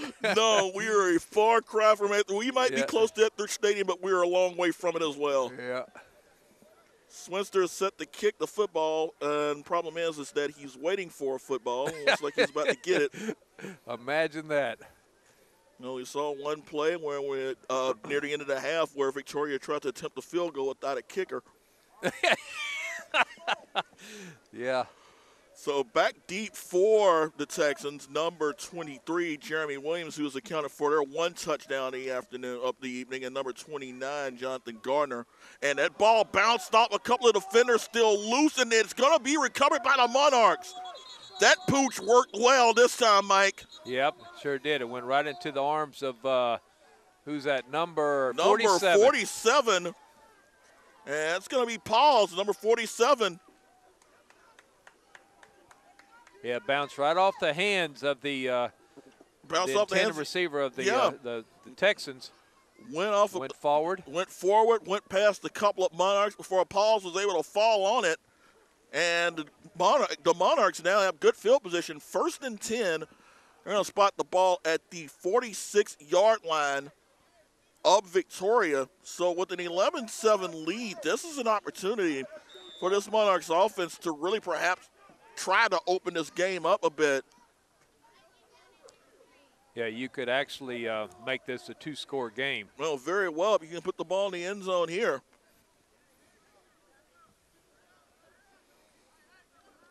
Allen will bring the offense out. 1st and 10, as it's going to be Sorrell in the backfield with him, number 46.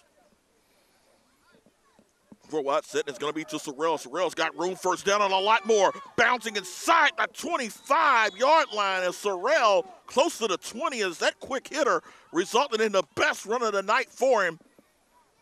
He took that ball with the head up steam, Mike, got a big block, and just stormed inside the 30, spot the ball at the 26, 25-yard line. 21-yard gain on that play. Well, and you mentioned right before the half when the Monarchs had the ball on that end with about a minute or so, you mentioned something about a draw play might catch them off guard. Well, it surely did on that play. 1st and 10 now for the Monarchs. 3 wide receivers set. Hand up again. Actually, it's going to be Allen trying to turn the corner. Gets past the 25. Gets past the 20. to around maybe the 19-yard line. Monarchs coming out here with a pretty good pace here, Brandon. They are firing off the ball here in Yeah. the first 2 snaps. So make it second down and around 5 at the 19-yard line. Sorrell will come out. Preston will come in, number 27. So the opening drive at the second half could net very positive results if the Monarchs can get the ball another 19 yards. False start, make it 24 yards now as someone jumped. Yep. Get them big old offensive linemen there to rocking, and they can't stop it. No, not at all. Very difficult to get them going in that situation, to keep them from not getting going, you should say. So make it now second down and 9. So what looked like could have been a favorable situation now becomes one actually second and 10 now at the 24-yard line. Preston still in the backfield with Allen as the Texans show blitz. Allen back, steps up, has a man wide open if he saw him, couldn't. Still scrambling, throws underneath, ball's going to be caught by Bunton. Bunton cutting up field, still on his feet, inside the 10, still going, trying to turn the corner, inside the 5, touchdown! Flag is down. Flag is down, don't know what that was, but Dietrich Bunton never gave up on that play. Boy, he can move, can he? Oh, my gosh, that is a sign that that knee is 100%. That was the Dietrich Bunton. That was an all-district wide receiver in Dickinson, and the brief flash that he had Lamarck. That touchdown is indeed good as they will wave the flag off. A gain of 24 yards, and Bunton, who had one touchdown called back because of a penalty, this time he gets redemption on a heck of a run. Yeah, you said Allen had a receiver that was wide open. He didn't see him, but he did find Bunton, and Bunton made the best of it, that's for sure. And the receiver who was wide open, that was Scranton. Scranton helped set up the last stage of that play by getting a block that allowed Bunton to finally turn the corner. Good to know that Scranton's back. He's the one that took that vicious hit near the end of that first half. Swinster set to kick the extra point. Oh, snap, and Allen's going to just try to call his number. Flag is down. And it's a false start. We'll just push things back 5 yards. So a very impressive start of the second half for the Monarchs, who stormed downfield 46 yards, 5 plays. Started off by the pooch kick. The pooch kick and recovering that kick. Paul's recovered the kick, allowed the offense to really steam downfield, and it was Sorrell's 21-yard run that really set the tone for the drive.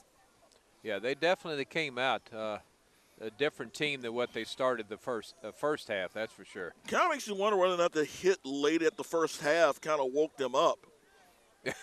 Yeah, it definitely did something because they came out and moved down the field quickly.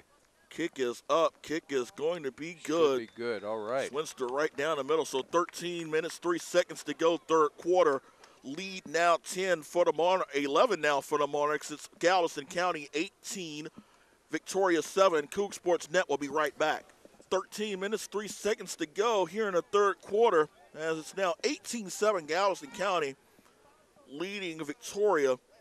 And you got to think now the Texans are going to be more wary of the pooch kick, considering that they got burnt on the opening kickoff of the second half. And again, it's going to be a high pooch that this time will be fielded in a fair catch.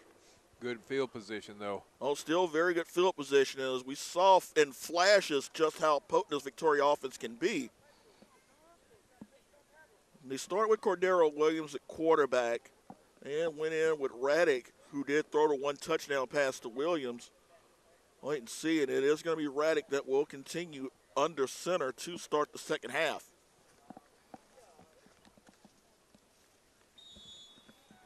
So down 11, head coach Kevin Black We'll try to see if he can get his offense clicking here as Gardner is in the backfield with Raddick. They'll go at the 4 wide receiver set.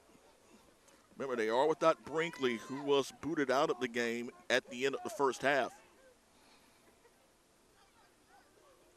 Raddick back, steps up, looking near side, throws over the middle. That ball's going to be intercepted. Picked off by the Monarchs. Number 78. 79. Or 79, rather. And he came close. That is Music, who came close to a pick earlier in the game. This time he's got it. Actually, that's Jacobs, 79, with the pick. So 1st and 10 now, and a huge opportunity for the Monarchs to blow this game open with 12:53 to go here in the third. Playing that middle linebacker spot. He just cut right in front of that pass. Picked it off very well. Good coverage downfield by the Monarchs secondary. Forced Raddick to try to cut it short. And Jacobs was right there for the pick. So 1st and 10 right now at the 48-yard line of Galveston County. And the Monarchs have a chance to really bust this one wide open against the defending league champs. Handoff is going to be to Sorrell, who turns the corner, gets past midfield. Good run. Down to around the 48-yard line, so a pickup of about 4. Yeah, you keep grounding those out there, you'll wear that defense down, that's for sure. No question. We've got a man injured. We'll go ahead and take a break. Coug Sportsnet will be right back. So Brandon Williams going off the field, grabbing his wrist, and obviously in pain. Certainly hoping that it's the best for him. So it's now a 2nd down and 7 at the 49-yard line of Victoria. Sorrell still in the backfield with Allen on a 4 wide receiver set. And then it's going to be Allen. Looks like a busted play as he tries to turn the corner. Scrambles, and he is just going to throw that ball away. It got past the line of scrimmage, so there's no intentional grounding on that one. Smart play on his part. It was a busted play. It was. Yeah. It looked like it looked like a draw play to Sorrell. Sorrell didn't see the ball, so Allen just wisely threw the ball away. So make it a 3rd down and 7. Again, this is a big 3rd down here because if you're Galveston County, you can convert this 1st down and continue to move forward towards the goal line. You, again, have an opportunity to really bust this game wide open, but if you're Victoria and you get a stop, you're basically dodging a bullet. And you try to and you basically stay within a 2-score game. Yeah, they gave this drive to the Monarchs on that turnover, that interception. Pauls and Harper are lined up to the far side. Wells and Bunton to the near on a 4 wide receiver set. Bad snap, and actually it's going to be a flea flicker. That's not going to work. Give some creativity there to these guys. Sorrell tossed it back to Allen. Allen tried to get something going, but stuffed. Almost was a forward lateral, but it wasn't. Loss of 2 on the play, so 4th and 9, and they will force a punt. So Victoria dodges a bullet there, gets an opportunity to get the ball back as Jeremy Williams, number 23, lines up deep. He's going to be replacing Brandon Brinkley, who was kicked out of the game at the end of the first half. Number 42, that's going to be Swinster, will be doing the punting. Williams lined up around his own 18-yard line. And I am going to bet that there probably is going to be a timeout with the way that the Monarchs have slowly gotten their ball on the field, gotten all 11 guys on the field. Isn't at some point in time, Coach Sharp's just going to call a timeout. That's what I say. It's getting close. Cut it close and got it off. And he gets a line drive fielded by Williams, who evades one defender, evades another, still on his feet before he's going to be tripped up around the 35-yard line. Decent return for Williams, And the Texans will get the ball around their own 34-yard line with 9:57 to go here in the third quarter, down 18-7.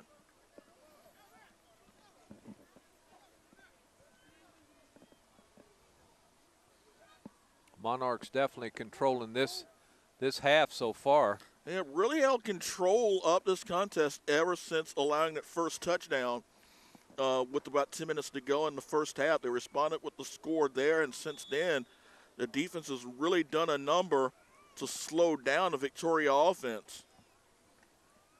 They've really been out of sync, save for the fake punt. Yeah. Late in the first half.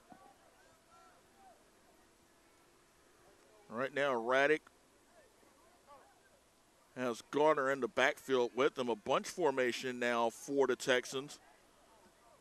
As a part 3 of the receivers are lined up in the near side, 4 wide set. Raddick back, steps up, swing pass, caught by Garner, and Garner's going to cut back to the 40, still on his feet, gets the first down to around the 46-yard line. So Garner comes out of the backfield with the reception and gets the first down for the Texans. Spotted 1st and 10 just outside the 45, make it the 46-yard line. 9 minutes, 40 seconds to go in the third. New player in the game, it's going to be Taylor Brown, kicker, who also lines up at wide receiver. So 9:24 in counting. Yeah, they've taken their own sweet time. Yeah, they have. They've I'm just getting ready to say the same thing. They've kind of gone in that slowdown mode. Yeah, and it's kind of a pseudo no huddle. But there doesn't seem to be any urgency as far as things are concerned as Brown goes into motion to the far side. Handoff's going to be to Garner. Garner's going to cut back past midfield, still on his feet, first down. And right now the Texans are starting to show signs of offense as a man is down for the Monarchs. Let's see who that man is. Number 14, it's Gibson grabbing his arm. Nonetheless, it's a first down for Victoria as they spot the ball at the 44-yard line of the Monarchs. 8:32 to go here in the third quarter. And right now, Raddick has the offense moving inside Monarch territory. 3 wide receivers set to the near side. Raddick back, steps up, evades pressure, rolls out, steps up, throws over the middle, and that ball almost intercepted again. Matthews had the ball in his hands, just was not able to reel that one in. And that very nearly was the 3rd interception of the night by the Monarchs. Good pressure by Galveston County to force Raddick out of the pocket. Yeah, I thought he was going to go ahead and take it up and run. He was real close to the line of scrimmage, but was able to release it before he crossed it. But as you mentioned there, the Monarchs are really playing some good defense. And that's the thing, the difference between the two quarterbacks. Williams, obviously, we saw in the first half before he was replaced, able to buy time with his feet and able to do something once he got out in the open space, whereas Raddick, more of a pocket passer, seems a little bit lost when it comes to being forced outside of the pocket.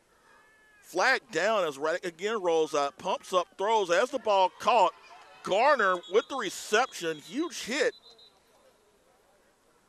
Laid on by Jacobs. Flag came down right at the snap. Yeah, it looks like it's going to be the vicinity of holding. Although the Texans are saying that offsides. That's what I thought. So they'll decline that one, I would think. So it would still make around a 3rd down and around 2. So they probably will just take the 5-yard penalty and make it a 2nd and 5. Yeah, I agree. You're right. 7:27 remaining here in the third quarter. 18-7 is your score. Oh, they did decline it. Oh, they did. Okay. Interesting call. Well, he's so actually 3rd and short. Yeah, he's only about a yard away. Yep, about a half yard short. So probably the smarter of the 2 plays.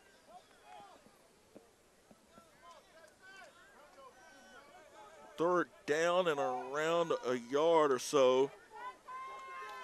If they get this first down, it'll be 3 consecutive first downs on this drive.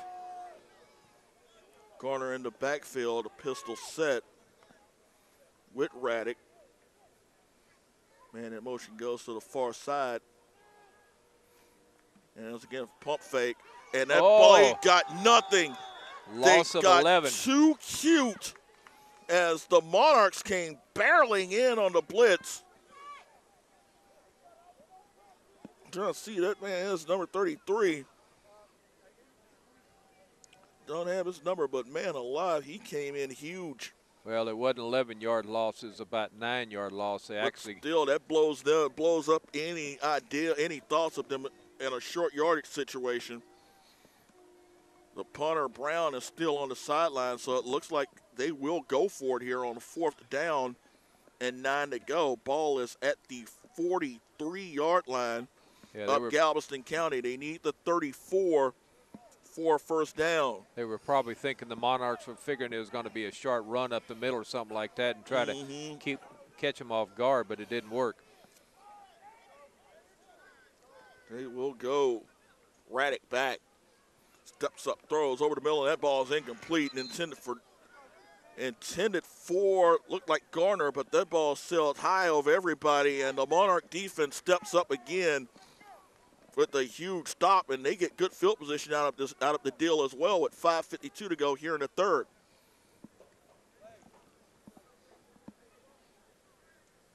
So give credit to this Monarch defense that's really, they got caught reeling early on in the drive, but the huge sack on 3rd down really destroyed any chance of the Texans trying to get back into this contest. Head coach Tom Sharp for the Galveston County Monarchs. He is also the defensive coordinator. That is his first love is the defense. He probably dialed up that call thinking that the Texans, like I mentioned earlier, they were going to try to catch him off guard with a sharp run, but that blitz was coming in, caused that turnover on downs actually to unfold. Preston in the backfield with Allen. They go down to a 3 wide receiver set. And it'll be heading off to Preston, and Preston's got room right past the 45, close to midfield. Looks like you're going to spot him at around the 49-yard line. A gain of 6 on that carry. Yeah, the running game is starting to really work now for the Monarchs, Brandon. It has. It's beginning to show up, and you got to give credit to that offensive line. You can see the advantage that Galveston County has had all night is that they've been able to keep fresh bodies on both sides of the line, whereas with Victoria, they've had their guys, most of their guys having to go both ways. That's exactly right. Of course, you see this young man standing right here, number 32 in front of us, Dietrich Bunton. He's been playing both ways. And stepped up huge at the touchdown earlier on in the 3rd quarter to make it 18-7. Well, 2nd down and 4 at the 49-yard line. Play fake. Allen back, lobs the pass over the middle. Ball is caught by Wells and a first down at around the 36-yard line. I actually thought there was movement on the line. I thought there was movement as well, and you can see the Victoria players are screaming. Yeah, because, I mean, it looked like this guy, this right end over here, jumped up and started going behind the line. Yeah. Yeah, sometimes you'd rather be lucky than good, I suppose. And he was definitely either unnoticed. Exactly. That's the sign of. That's clearly a sign of knowing that things are going your way. Wells now in the slot on 1st and 10 at the 36-yard line. Ball loose and recovered by Preston. Yeah, just jump on it. Don't try to get cute and pick it up and run with it. Loss of yards, ended up losing about 3 on that play. So 2nd down and actually 4. So 2nd down and 14 coming up. 4 minutes, 18 seconds remaining here in the 3rd quarter. Pretty rapid 3rd quarter. We haven't hardly had any penalties either, though. Exactly. Compared to the first half, this 3rd quarter has moved quite well. 2nd down and 14 at the 40-yard line.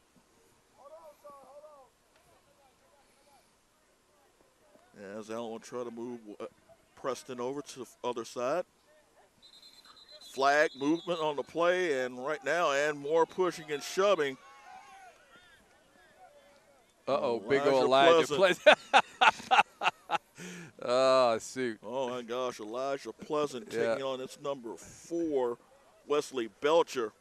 Something rubbed him wrong. Started on the previous play, Wells, Belcher and Big Red just came down on each other. They were on the other side of the field, and I'm guessing that Belcher probably still is a bit sore on that one.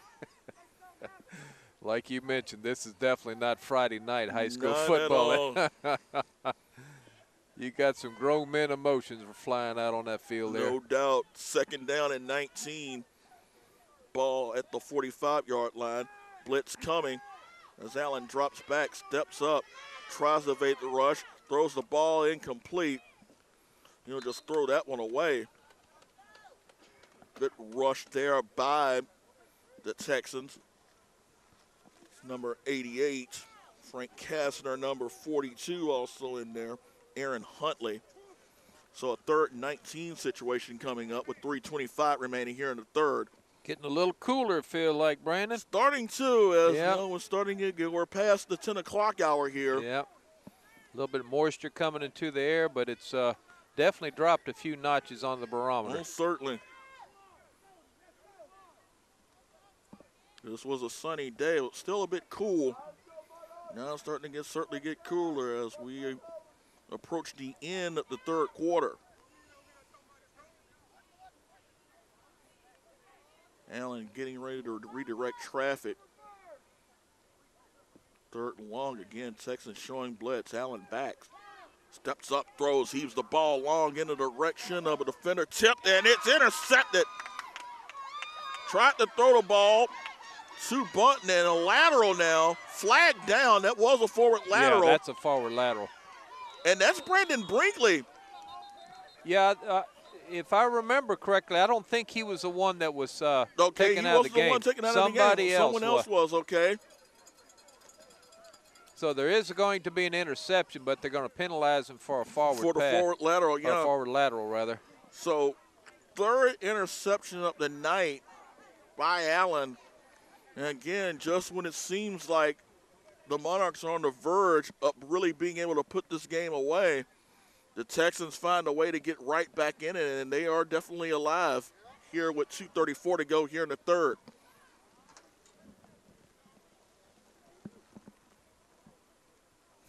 So the interception will stand. It's just the forward lateral is going to push them back.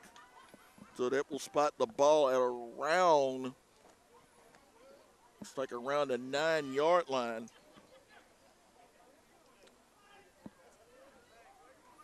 And 18-7 is your score. Almost like a long punt. In a sense, it does. In a sense, it works like a long punt. Yeah, because it was like, what, 3rd and 20? Yeah, 3rd and 19. Somewhere around there. Yeah, so, it works like a long punt, especially when you gain when the yards are tacked on after the lateral. So 1st and 10 at the 10-yard line. And Raddick, who's thrown 2 interceptions already, definitely cannot get himself the position. Definitely not the place you want to try to throw a 3rd.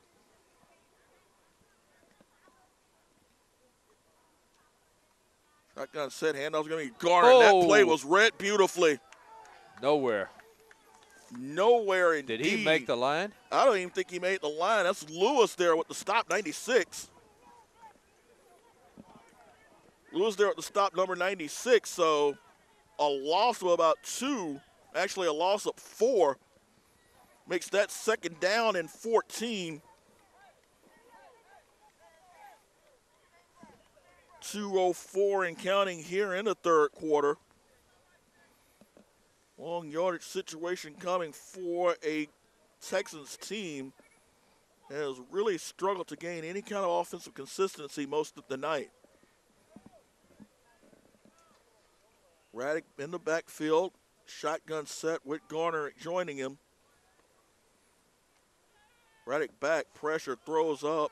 Ball is going to be almost intercepted. Almost picked off. Was that Preston? Allen? No, it was Preston.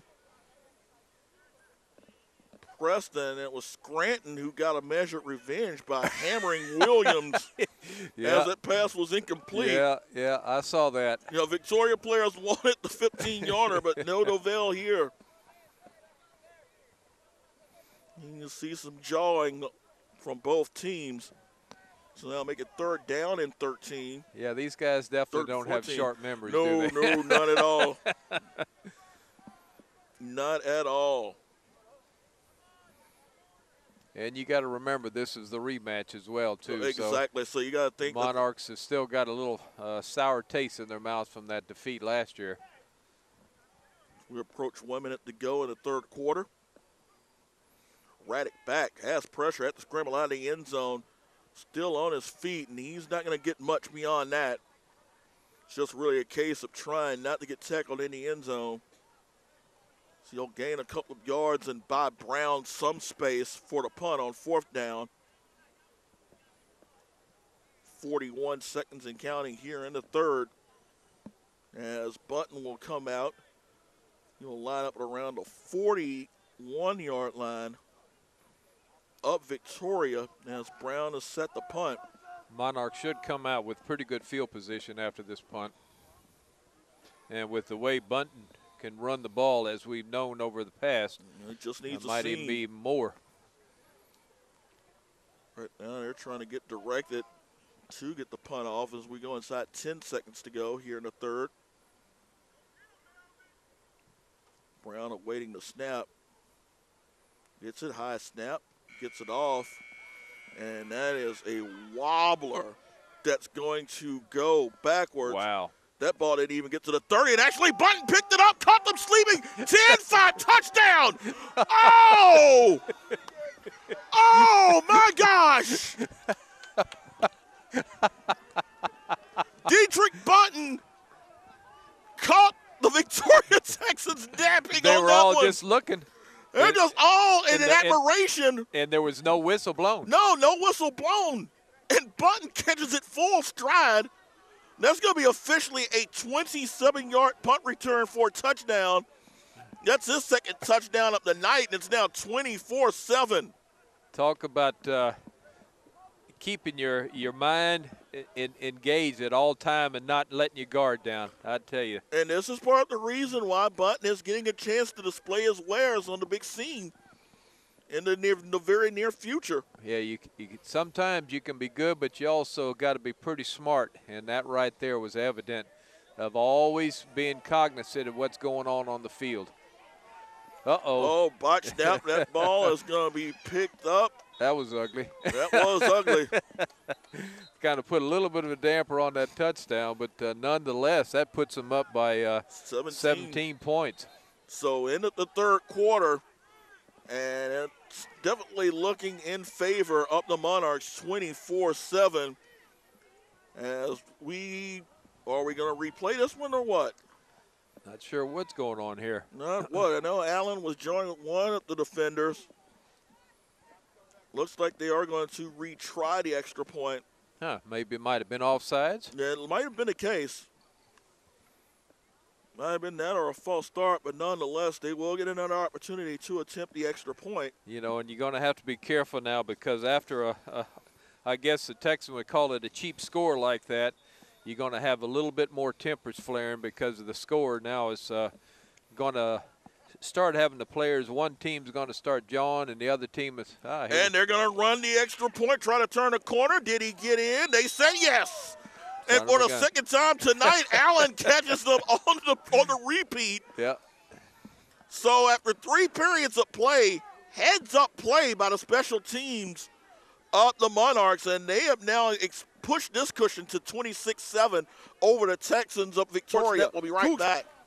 Brandon Williams, Mike Lockwood here at the Carlos Garza Sports Complex out here in Texas City, and it's the Monarchs cruising now 26-7 over the Victoria Texans, and the story of the 3rd quarter really Dietrich Bunton. And Swinster will kick this one high in the direction. Looks like it's Brown with the return as he's going to step up. Breaks a defender. Actually, it's the quarterback Raddick that's with the football. But, Bunton caught the touchdown pass earlier in the 3rd quarter and ended it with the 27-yard punt return. Like you said, Mike, during the break, easily to play up the night. Yep. You know, you get a chance to watch this one on YouTube. You're going to see heads-up play personified by Dietrich Bunton as he just simply scooped the ball up on a dead sprint. And there was really nothing the Texans could do as they were caught completely flat-footed. And actually, I think it also caught the referees kind of by surprise. It did as well. Because they didn't blow the whistle, and all of a sudden they realized, hey, he's going down the field. You know, kids, you know, it's just, you know, the lesson learned. It's the old adage, you know, you play until you hear the whistle. That's it. And right now, Raddick, with his team down 19 points, certainly is going to need some kind of offensive rejuvenation in order to get this team back into the contest, because right now the Monarchs have really clamped down defensively. Three-man front for Galveston County as Raddick drops back, steps up, goes long, looking. That ball is going to be caught. Full stride and a touchdown. Oh. Boy, that happened in a hurry. 62 yards. I almost thought it was going to be an interception. It slipped past two defenders, and give credit to number 85. That's Kobe Wilson. Great concentration on that reception because it went through the hands of two defenders. You're still able to catch it in full stride and just walk in easily. Well, that definitely changed the complexion of this game in a hurry. Oh, certainly. Hold the phones. It's now 26-13, just 22 seconds into the fourth quarter. A quick strike as Raddick throws his second touchdown pass of the night. So definitely no reason for the Monarchs to rest on their laurels, as the Texans just showed that they can come back and strike quickly. And it looks like they are going to go for two. We'll try to turn this into a two-score game here.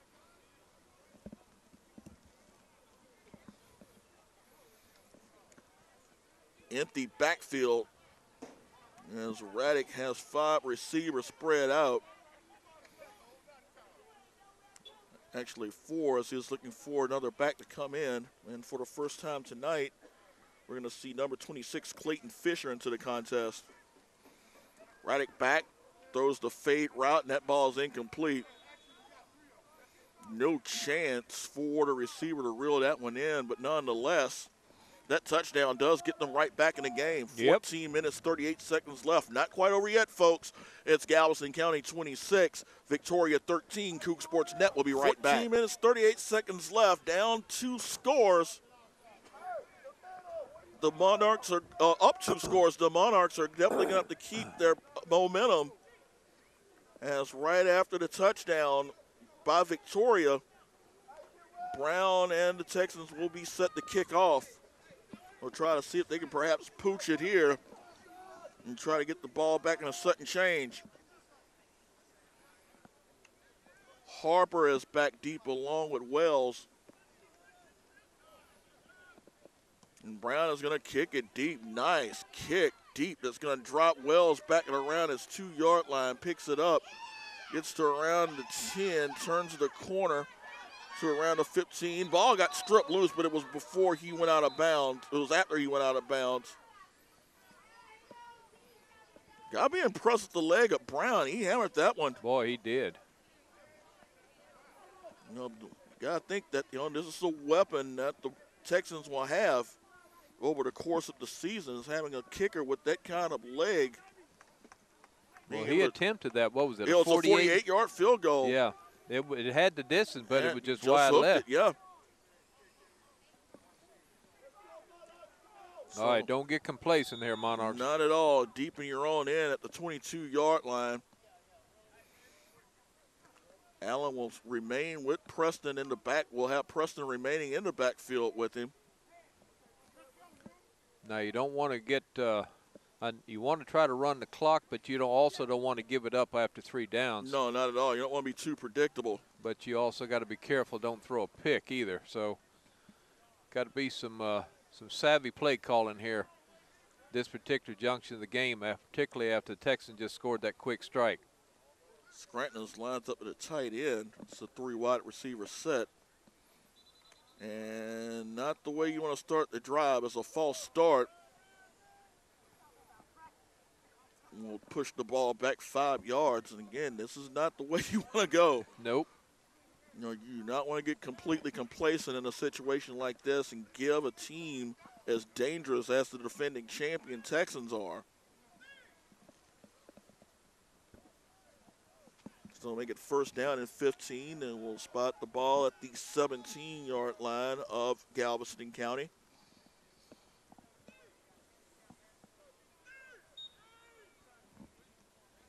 Clock going now, 14-20 and counting.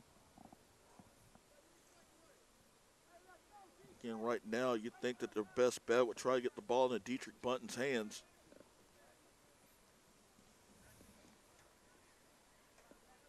Nice late at one-on-one with Williams to the near side. Again, they go at the 3 tight end set. 1 tight end set, 3 wide receivers. More movement, and that's going to push the ball back even further. Come on, guys. Again, that's a lack of focus showing up right there on the offensive line. And you're going to push the ball now back to the 12, facing a 1st and 20. With just under 14 minutes to go, we're at 13 minutes, 55 seconds remaining in this contest.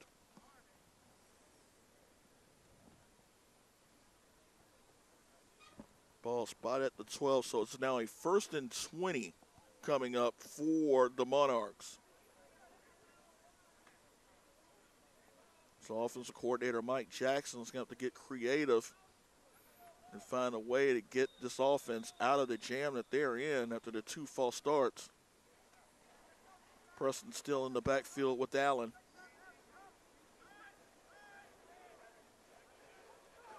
And handoff's going to be to Preston. Preston breaks out to around the 15, maybe the 16-yard line. So that's picked up about 4. It's a start. Yep. So we'll make it around, still a long situation, 2nd down and around 16. Actually 2nd and 15, and I'll call it a 5-yard gain. Clock continuing to approach the 13-minute mark here. Just wonder if you would try to attempt a pass here, Brandon. If you do, I think you try to make it underneath. I don't think you want to try to get too cute and try to go downfield. Yeah. Anything, you know, you've had some success with the intermediate passes this evening. Again, I think the one thing you want to do is try to find a way to get the ball into Bunton's hands. Handoff is going to be to Preston, and Preston's going to move the pile for about a yard or 2.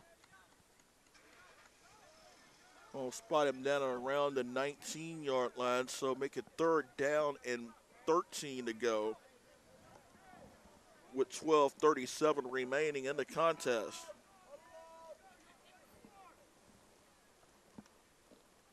Texans scored the first touchdown before the Monarchs rattled off 26 unanswered points.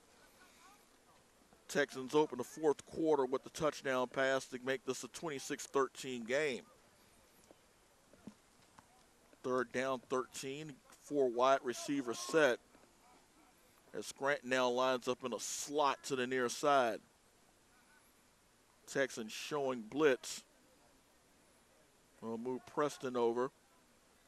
As Allen is back, steps up, throws, goes, long ball, caught, 1st down, and that is going to be Harper. Wow, what a clutch reception right there, Brandon. That was a huge catch there by Harper, and that's going to move the chains. That's a demoralizing play there. Boy, and also he stayed in that pocket, too, and waited for the right moment for him to make his break. And a timeout is called by Victoria with 11:44 to go. We'll take it with them. Score is Galveston County 26, Victoria 13. Coug Sports Net will be right back. So after the timeout by Victoria, it's their first at the 2nd half. After a huge catch by Harper, 18-yard reception on a 3rd and 13, moves the chains. Clock stopped at the timeout, so it's 11:44 remaining. 8-man front for Victoria as they sniff Preston and will bring him down. Finally brought down. But nonetheless, it's going to be a loss of about a yard or two. I can see officially how many yards. But nonetheless, the big thing is that they are moving the clock. It's a loss of 1. I'll make it 2nd down and 11 as we approach 11 minutes. Yeah, still need to keep picking up first downs. Oh, there's no question. There's Yep. certainly no question about that. You know, you want to go ahead and try to eat up as much clock as you can. Also, you know, with that quick strike touchdown a while ago, you try to be able to steal away that momentum that they were able to grasp there just momentarily, the Texans I'm speaking of. So 2nd and 12 now, actually a 2-yard loss. Preston's still in the game. He's got the bulk of the carries here in the second half. Again, an 8-man front as Allen rolls out, steps up, pump fakes. Looking. Actually, he's going to carry the ball. Looks and has a block 40, 45, cuts it midfield, first down for Allen as he masterfully moved the ball past midfield. Caught them in an 8-man front and a nice side flip. Give him a 5.8 on that his one. Momentum's still going. Yeah, he just tucked that ball in that left arm and said, "Okay, let's roll." Caught them slipping and caught them sleeping. An 8-man front. And once he turned that corner, Elijah Pleasant was the key on that play. Able to come out as a pulling guard, and Pleasant haven't done that for years. When the times he was able to play on offense, no more as a defensive lineman back in Lamarck. Yep. He and Antonio Wright, part of that big off defensive line the Cougs had in 2010. Yep. Immovable objects. 1st and 10 at the 47-yard line. That was a gain of 18 by Allen. Clock now at 9:39 and counting. And handoff is going to be 2:46. That's Sorrell who comes back into the contest, and this time the Texans were able to slow him down. Looked like for a moment he was going to try to lateral the ball back to Allen. Yeah, I thought he was getting ready to go back to Allen and do a little, maybe some razzle-dazzle with it. Loss of 5 on that play. 2nd and 15.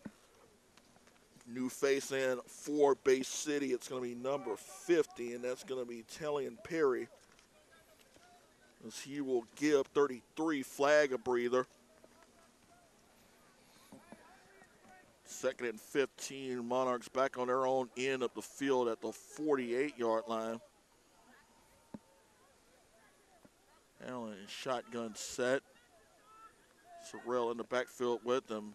Blitz coming. Allen's going to try to avoid it. Was his knee down? No, it wasn't. And he was hammered down on that one. Wicked shot that Allen took, courtesy of number 4. And that is going to be Wesley Belcher. Allen got past one defender, but I'm sure that he's going to feel a little bit of Belcher in the morning. That was a huge hit. Yeah. In a game filled with them on both sides. 8-10 and counting, though.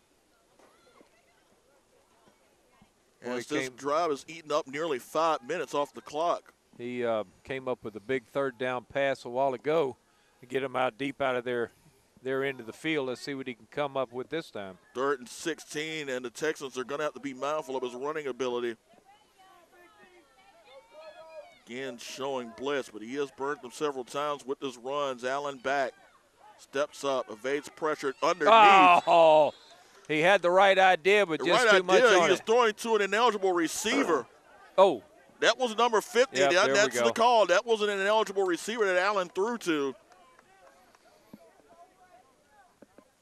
Monarchs have pleaded in their case, though, that he was an eligible receiver, because he was in the backfield earlier in the drive. I saw him. They're screaming, yelling, and they're waiting to see what the official call is going to be. And they're going to say an eligible receiver. So the drive will stop with 7 minutes, 38 seconds remaining. But the Monarchs did what they needed to do for the most part. Right. They ate time off the clock. They ate up more than 5 minutes off the clock, exactly 5 minutes. But the defense is going to have to step up now and not allow one of those quick strike scores like they did on the prior possession by the Texans. No, there's no doubt about that. You're going to have to step up immediately. It's going to be up to the defense now. Also, don't let your guard down on this special teams punt here, too. You know, Swinster comes in to punt. Right now, it's just a case of trying to get numbers out there, the right amount of bodies out there for the Monarchs. Clock going, continuing to run now at 7:18. Back deep is Williams, 23. He's at around his own 30-yard line, waiting for the punt from Swinster. And Swinster gets a nice punt that takes him back around his 25-yard line.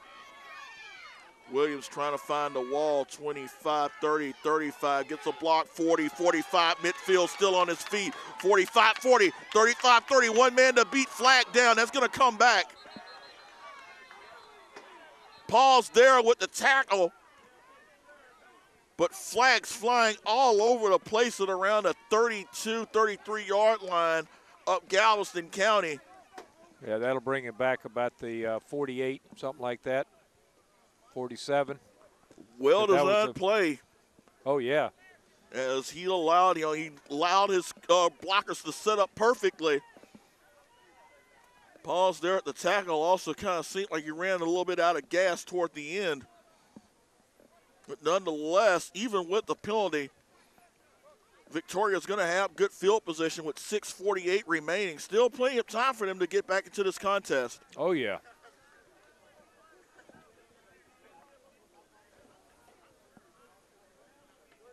So waiting to see where they will spot the football. Looks like they're going to spot it around the 42 to the 44-yard line. So that block puts them back 10 yards. So again, 1st and 10 at the 44 of Galveston County, 6:48 remaining. Raddick's got 2 touchdown passes this evening. Trying to see if he can add another one and try to make this game even closer. Big drive here for the Texans and a big moment here for the Monarchs defense.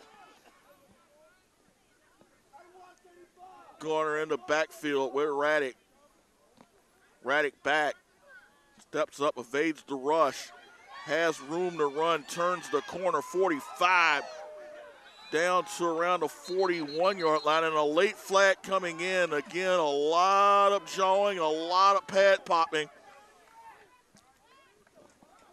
Tell you what, this game is not for the faint of heart. Yep. Yeah, when they say leave it all out on the field, these boys they certainly definitely have done so. Personal foul, and that's going to be against Galveston County. That's a painful shot right there. That's going to put the ball inside the 30-yard line of the Monarchs. So 6:38 remaining. And Victoria with a chance to really trim this deficit here.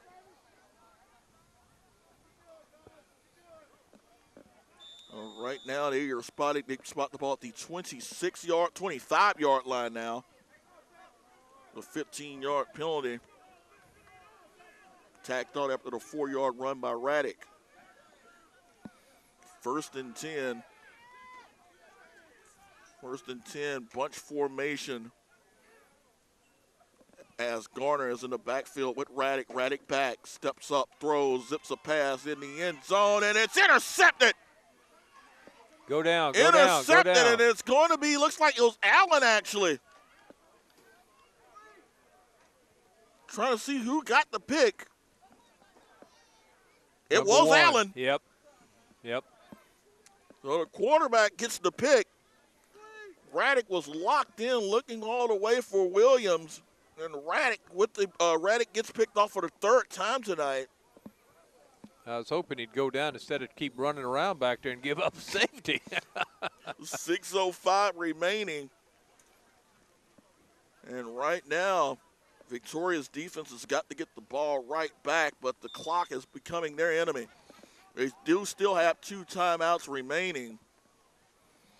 But considering how the Monarchs ate up the clock on that last drive, they're going to have to get a 3-and-out here.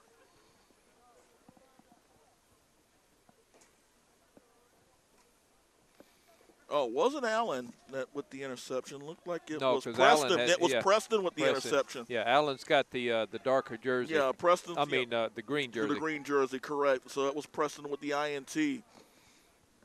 Third interception of the night for the Monarchs.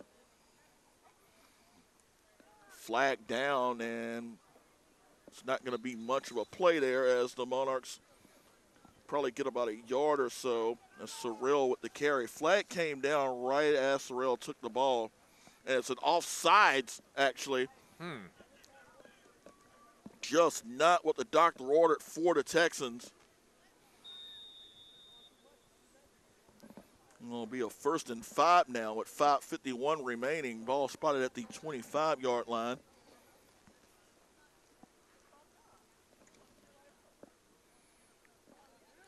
Right now, the the Monarchs are content to just let that clock run down, so they will slowly work their way out of the huddle.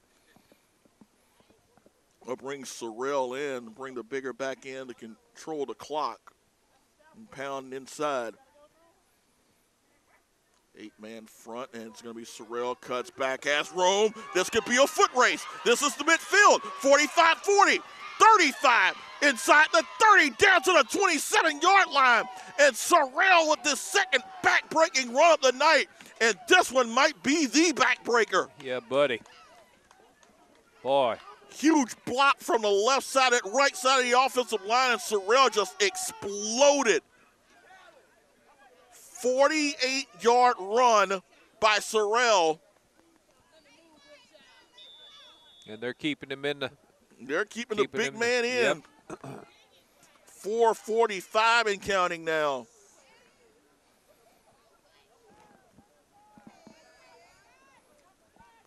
Sorrell had a 25-yard run early, 48-yard run. He's 4,100 yards this evening. Yeah, he is. Yeah, and they're all pretty runs, too. They are. He just explodes with the once he gets acceleration, he runs with purpose, and he's got good speed. Ay. Someone jumped. Yeah, it was blatantly. Offensive line far right side. Yeah, that was about as blatant a false start as you're going to see. That's like say, hey, ref, take a look at this. Exactly. Exactly. Flag me, please. Takes the ball back to the 32-yard line, but the clock will continue to run. At this point in time, the Texans are going to have to consider using one of their remaining 2 timeouts to try to stop the clock.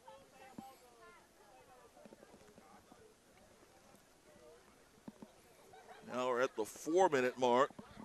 26-13 is your score. You actually pick up a first down. You could run this clock on down to the 1-minute mark. That's true. Hand off, that's to Jacobs, and their flag is down at around the 30-yard line. So we can see what the call is on this. For the most part, the second half has been played clean, more clean than it was in the first. Yeah. That's a personal foul. And that is a block below the back. Below the waist, Below the waist, yep. And that is going to tack on 15 yards. Man, is he going to stop? He'll stop the 48-yard line. The thing is, though, is that the clock is going to continue to run. Yep. So 1st and 30, you're still, even though you're in 1st and 30, you're the Monarchs. You're still in pretty good position right now. You could actually run the ball 4 times.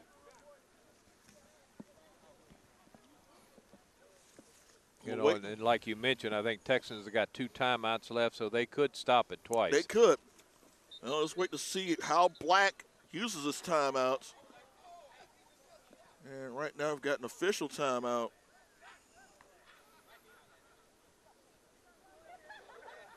Jacobs will go out. Sorrell will come back in. So now they'll restart the clock. 3:13 remaining. And you would think that at this point, if they can get a stop here on this play, that they'll use one of those remaining timeouts.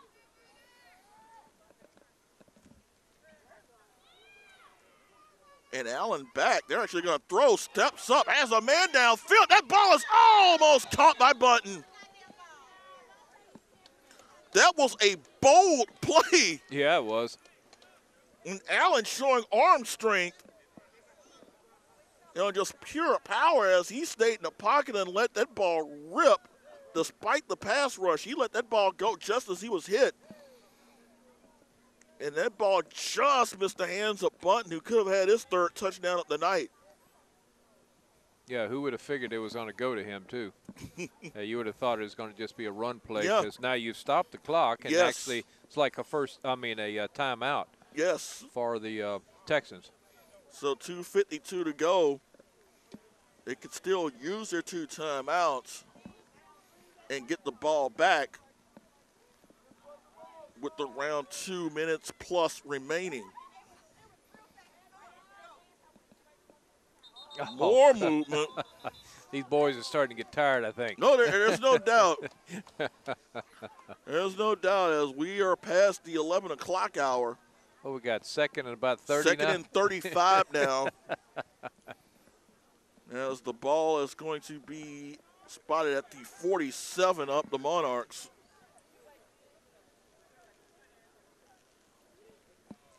I think Coach Sharp is going to want to get that taken care of, win or not.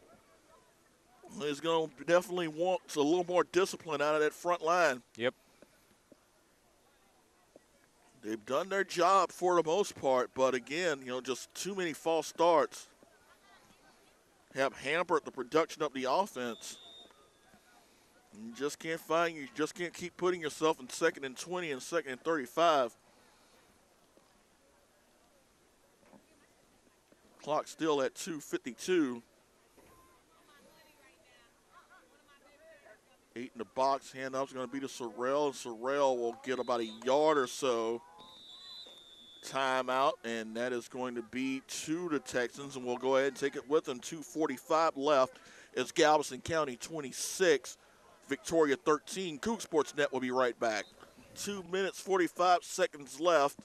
It's a 3rd and 35 situation coming up for the Monarchs. 1 timeout remaining for the Texans. And barring the unforeseen, it looks like they could get the ball back on the next play. 4 wide receivers set a trips formation. Allen in shotgun with Sorrell in the backfield with him. Allen back, steps up, facing pressure, rolls out, looking, evades one man, has a man open. Ball is caught by Harper. Harper still spinning. Harper still going, dragging a defender with him. Harper has the first down and loses the football, but I think he got it back, and he did. Oh, my goodness. Oh! He carried him 10 yards. What a play. Carried him 10 yards, I think. I got to tell you, Button's return for the touchdown was the play of the game, but this has to be number 2 because this one's over. Yeah. Yeah, that one right there, that pretty well. 3rd and 35, and Harper with an athletic effort. Yeah. Carried the defender. It was about to say 7 or 8 yards short of the first down. He just carried the defender around an extra 10 or 12. Refused to go down. And Allen up here being able to buy himself some time and being able to, find that receiver while he was under duress. I mean, that in itself is a good thing. Got 37 yards on a 3rd and 35. And it looks like the clock is going to stop. It looks like it's the Monarchs that are taking the time out. We'll take it with them. Coug Sports Net will be right back. 59 seconds remaining. Harper with an unbelievable catch and run. And a timeout now by the Monarchs. And we'll take it with them. Coug Sports Net will be right back. 1:59 remaining. As both teams now with 1 timeout left. Monarchs with the ball 1st and 10 at the 17-yard line of Victoria. Set up for a pass is what it looks like. Yeah, it looks like they are. It looks like they're going to try to rub one in there. Actually, a handoff is going to be to Sorrell, and Sorrell is just going to carry defenders a few yards. inside the 15, so around the 13-yard line. So that's a pickup of about 4 with the minute 43 left. Coach Black has not yet used that final timeout. Really isn't going to matter too much at this point. With the Monarchs holding a 13-point lead, they're just going to be content to just let that clock run down. It isn't the championship, but it's still a measure of redemption for this Monarchs team. And considering how sloppy they played early on in the first quarter, they definitely stepped up. And they reeled off, 26 unanswered points. Yeah, 1 point there. Yeah, you can see the potential in this team. It's just really a question of being able to just get the offensive line situation taken care of. Sorrell gets swarmed in by a host of defenders. As we are inside the final minute of play, 47 seconds left.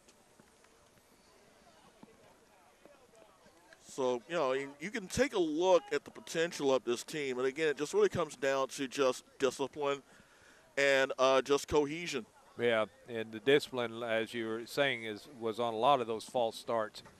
I mean, you had some other penalties throughout the game, some unsportsmanlike, but I bet they gave up close to 50 yards on false starts tonight.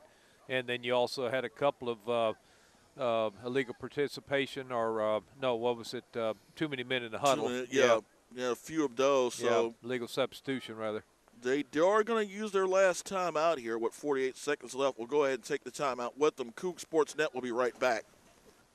Out of timeouts are the Victoria Texans. So with 48 seconds left, a 3rd down and 4 at the 11-yard line.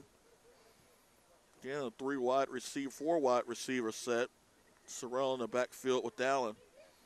It'll be play fake, and Allen's going to roll out, looking for someone. Just steps up, and he's just going to throw this one away. Does not get the line of scrimmage. Really just weird to, wanting to throw the ball, so it's just tacks on yet another penalty. Whereas the run probably would have eaten all but around, say, maybe about less than 10 seconds left on the clock. 4th and long coming up with 36 seconds left. Now, do you is that a 10-yard plus loss of down? You don't attempt a field goal in case it's blocked? No, you don't want to attempt the field goal. You just run the ball, try to eat some clock up. Oh, well, that's way back here. Yeah. That ball's going to be spotted at around the 34-yard line. So 4th and extremely long coming up. 4th and 23, actually. And I wouldn't even try to punt it. Actually, 4th and 27. Yeah, I wouldn't even try to punt it. No, not at all. You don't try to do anything that could lead to a quick score or anything. Exactly. Just run the ball, eat up some clock, knowing full well that they can't stop the clock and down 2 scores. You just play that defense. You just play your secondary deep. And they're just going to go for it here. 4th and 27, 4 wide set. Let's see what the call will be here. And Allen's just going to drop back and just rear and throw this ball in the end zone, and that ball is going to be incomplete. Underthrown in the direction up Bunton. So 30 seconds left. It's a chance for the Texans to tack on some yardage and at least try to end the game with some kind of positive note offensively. Kind of question that call. I'd have probably run it. I probably would have as well. Probably would have ran it on the previous play because had you done that, the game's probably over at this point. That's right.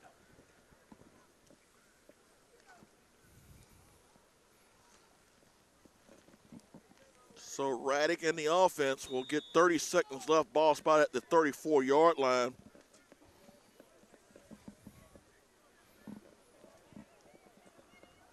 Just follow along on the Monarch site on Facebook, and we'll let you know when our next game will be. Monarchs are going to go 1-1 on the regular season.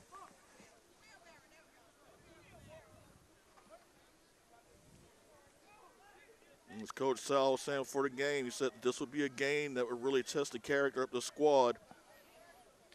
And I would say that for the most part they passed. Yep. Like you said, though, a little bit more discipline. That'll come with reps and playing time. Certainly. Once these guys get to know each other, it looks like they might have their quarterback in Allen. Raddick back, has pressure, avoids how the did rush. He get out of that?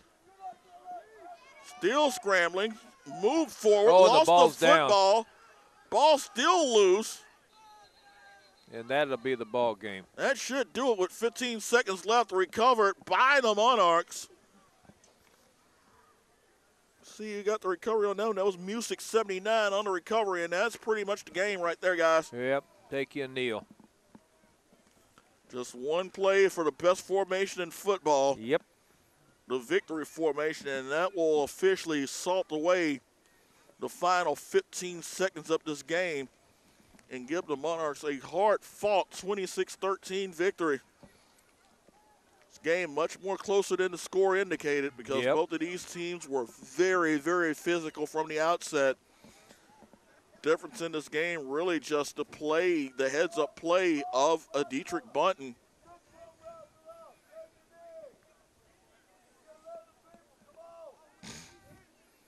Here's someone on the sidelines, Victoria, saying just simply wrap it up. Yeah. And I think that's really going to be the case as they are in victory formation. But yet he's back in the shotgun. He is back in the formation. Yeah, he is back in shotgun. Oh, the game that won't end. Oh, I guess that's it. They're going to call it. They're going to call it. He still has the football. 6, 5, now he'll just kneel down. 3, 2, 1. Thank you. There you go. Thank you. Oh, man. Oh, it bears repeating. This is not high school football, guys. Yeah. Oh, entertaining game nonetheless. Yep. As the Monarchs gain a measure of redemption after a hard-fought 26-13 victory over the defending champion Victoria Texans. Again, just a case of repetition, but this team really grew up here in this contest. And I think they might have identified some players who are going to be playmakers. Yep. You know what you're going to get from Bunton. There's definitely the potential in Allen at quarterback. Yeah, very good accuracy tonight, Allen. He was very good accuracy. Sorrell with a couple of big runs. That also helped things out, but Mike, that pretty much. I was going to say we got to also mention the defense. Defense, shut 3 turnovers, 3 sacks on the night. Yeah. And they gave up that early score, but then pretty well put the clamps on it for 3.5 quarters. So, yeah, good night. It's good to be back, Brandon. It's good to be back doing football. It's February, but it's football, and we'll definitely take it. So, final score here at the Carlos Garza Sports Complex here in Texas City. It is the Galveston County Monarchs 26, the Texans of Victoria 13. Good game by both sides. For Mike Lockwood, this is Brandon Williams saying good night. All right.